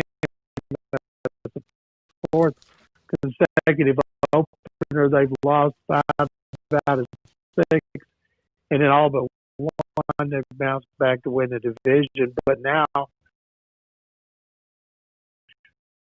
they play Baltimore, and Baltimore may be better than Kansas City. John, what does a matchup with Baltimore look like on paper? Last year, Craig, they got beat 41-7. They gave up 256 yards rushing. Their run defense has been horrible since that game allowing 166 yards over the last 10 after averaging 84 over the first 9 last year. So Lamar Jackson threw 4 touchdown passes. I wrote a column tomorrow because the Ravens are 6.5-point favorites. And it reminds me of last year when New England came in here. Patriots were 10-1, number 1 defense. Brady, Belichick, and Watson threw 3 touchdown passes and caught a touchdown pass from Hopkins. They need to play the way they played against New England if they want to avoid an 0-2 start. I'm not picking them. I picked them to start 0-3 before the season, and I'm sticking to it.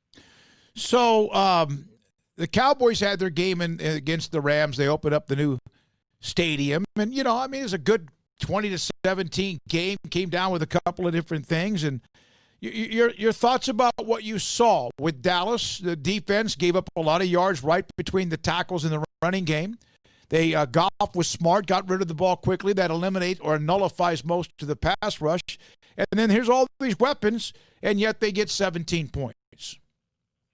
I thought the Cowboys would win. I picked them to win like I picked them to win the division, and that division is inverted right now, but that won't last for long. And I watched the Rams all through Hard Knocks, and they didn't do anything for me. You know, they went from the Super Bowl to 9-7. I thought the Cowboys would score more. The Rams didn't renew Wade Phillips' contract and brought in a friend of Sean McVay's, and their defense played very well against an offense that should again be one of the best in the NFL. John, Baylor plays Houston this week. Your last ever assignment of the trip was at Baylor, Houston? Paul, I was thinking about that when I saw they were going to play, and I'm glad. I love seeing games between old Southwest Conference teams. And they played in September of 76. 2 weeks later, I was gone to the Chronicle. So that may have been the last thing I covered. And I remember how U of H came in there and just physically beat Grant Taft's team. I think it was 23-5. And that was the start of U of H, which had tried to get into the conference for years, but that was the start of them coming in. Of course, it broke up in 1996, but there's a great story I read online in the Trib today about that game, and Taft talking about the history of the rivalry with Bill Yeoman and Jack Pardee. So I'm fired up. I'm glad I'm not traveling. I can watch it, and I hope the Bears whoop them, because that way it give me a lot of bragging rights down here in Houston. I realize that the Cougs might not be, the front page right now because we do have the Texans and the Rockets had been playing and the Astros continue on. But, John, is there any kind of a buzz in the Houston sports circles over Dana Holgorsen entering this year? I mean, obviously they kind of tanked last year intentionally to prepare for this season. So are there any kind of expectations for Holgo in year 2? I haven't seen it. They'd love to have Derek King back. He didn't see eye to eye, and he went to Miami, where he should be one of the top quarterbacks in the country. And Holgorsen will recruit well there because he's recruited well everywhere he's been. And they last year they had to break in a new quarterback, and everybody's eager to see what Baylor does with Dave Aranda and Larry Fedora running the offense, and hope they'll score a lot of points and win and keep it up. The injuries that occurred in week 1, that happens, and that's happened pretty much all of the time. The Cowboys were decimated. They lose their tight end in Jarwin. They lose a right tackle for a little bit of time, and right now Collins is out for another week or two. And then they also have problems with Van Der Esch, who now appears to have like almost a career-threatening issue. Your thoughts about the injuries and the rosters are bigger, right? So they can overcome them, although you don't want to lose the talent. It is interesting. The rosters are bigger. The practice squad increased from 10 to 16. You can bring back as many players from injured reserve as you want, as long as they miss 3 games. And that was all because of the threat of COVID-19. Teams always have a lot of injuries. In 2011, when there was a lockout and teams could not practice with coaches in the off season, they had to do it with themselves. They had more injuries, especially certain kinds of injuries. So without being able to work out with the teams this year, having to do it on their own, I know everybody I've talked to expects to have more injuries than normal. John, Matt Rhule got a nice dose of welcome to the NFL this past weekend, already being questioned over decisions after that close loss to the Raiders. What did you think of the Panthers and Matt Rhule's debut? I thought they played a heck of a game, scored 30 points. He took the heat for a terrible play call by Joe Brady, his new coordinator, giving the ball to a fullback on a short yardage instead of Christian McCaffrey. And sometimes they get too cute. Last night, shovel pass to a tight end by the Broncos on the goal line that backfired. As Darrell Royal said one time, you got to dance with who brung you. And too often, coaches want to get too fancy. And it backfired on the Panthers, but the Matt Rhule's got a lot to be proud of because most people don't think Carolina's going to be very good. Yeah, I thought, it's a team that you get Teddy Bridgewater and you got McCaffrey and you score that many. I'm not saying they're going to do that all the time, but I thought for the first game, a first-year coach, you can get beat 20-3 and look like, it could be like Liberty. But I thought it was a nice start despite the fact that he did say something in a press conference on Monday, I think it was, that one of his special teams players ran out of bounds or was pushed out of bounds, whatever, tried to get back on the field and got caught up in the television wire. And that the wire then, I think, then maybe came off of the player and almost hit his son, who, of course, is a ball boy on the sideline, and it actually went onto the field. I wonder if he was talking about a cord, like a camera cord, or if it was something to do with that damn remote control TV that runs around on the strings. I have no idea, but I've never heard that happen again. I would imagine because the trailer goes up and down the sideline as the ball moves, but that's way behind the bench. I'm not sure if that's what they're talking about, but that's certainly strange. Yep. Thank you, John. Appreciate you. Thank you, always. guys. That's John McClain, former Baylor alum, Waco Trib alum, and now a part of the Houston Chronicle Hall of Fame writer. And we brought this up. I had a couple of people ask me about the quality. I watched, I guess I had the games on in the background. I watched some more than others. I watched quite a bit of the Cowboys and Rams. I watched the Redskins down 17-0, and I almost lost my interest there. Was the quality down a notch? The officiating, I know you hear that. I don't think usually preseason's bad anyway. Nobody's really playing. They play a couple series. I don't see how, the only thing I would say is I think the officials needed it just to get their kind of rhythm on certain things. But outside of that, I think it just proved how worthless preseason is. I said this yesterday. I think you had to expect some sort of rustiness.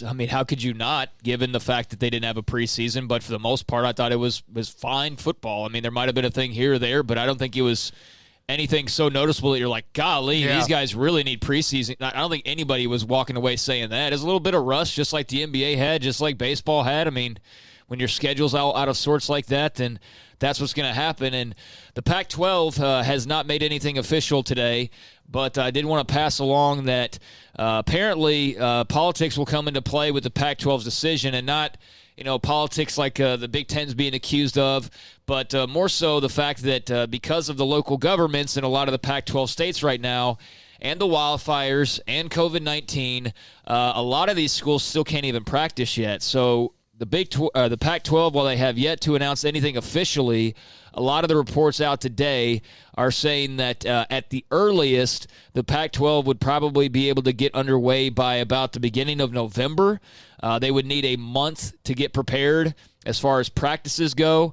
Right now, California and Oregon cannot lift weights. That's a state law. Teams cannot lift weights together in either of those two states. So there's two schools in Oregon.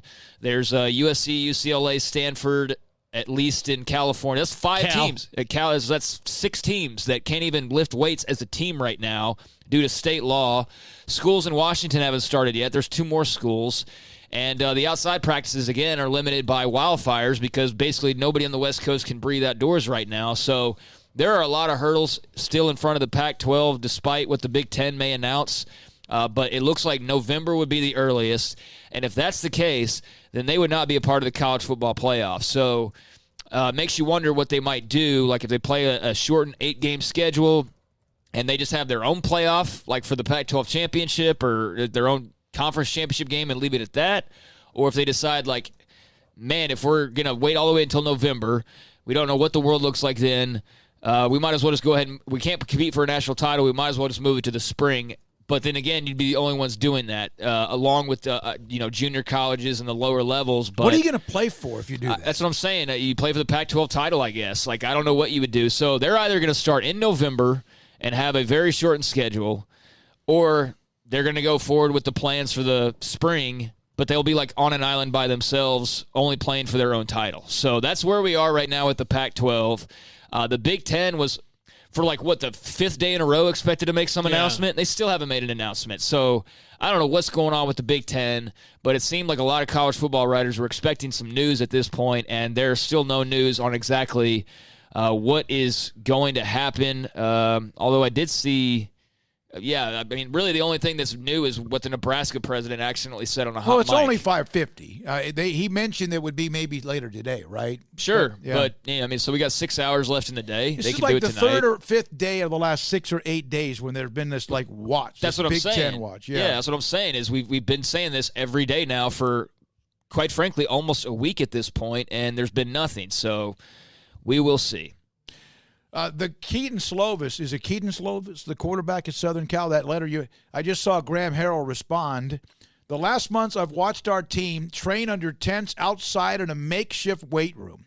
Even with the postponement of our season, they have shown up every day. They have done everything, in capital words, asked of them, and simply want an opportunity. I support our players. Let's play ball. Yeah, and somebody in the comments to somebody who had tweeted that out from Keaton Slovis, and apparently their wide receiver Amon St. Rob Ryan, he also sent a letter to the governor, but somebody said that you can't even go to bars still and watch sports inside bars in California.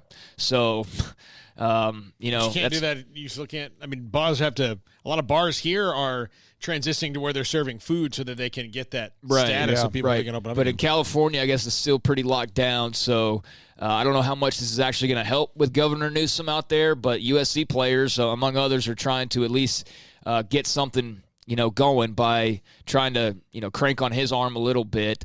Brian Etheridge said the Pac-12 can go play with themselves, and they very well might. They very well might do that. But at the earliest, it would be November, and the Big Ten, an announcement's expected at any point, really, on what they're going to do. By the way, there's an update in the NFL. Craig, thanks for that update. Tom Pelissero, Ian Rappaport, Saints wide receiver who just signed the brand new deal, Michael Thomas, is going to miss several weeks. A high ankle sprain is now much worse than first originally believed. Missed several weeks. Thomas, of course, one of the things with the new rules, injured reserve's a possibility. I'm very upset about this, and we will be talking about it on our brand new fantasy football show that Steve May and I are going to record the first one tonight, work out all the kinks, and then next week when we have the full, breadth of our studio, we'll do some cool stuff with it. But yes, we're debuting a fantasy football show. I'm very upset about this. I have Michael Thomas on two of my three teams, and he's a monster receiver. So, didn't we bring up starting a fantasy football show like a few days ago? Yeah. So we're doing it. That's pretty cool. Yeah. Full speed ahead. I was waiting on someone else who's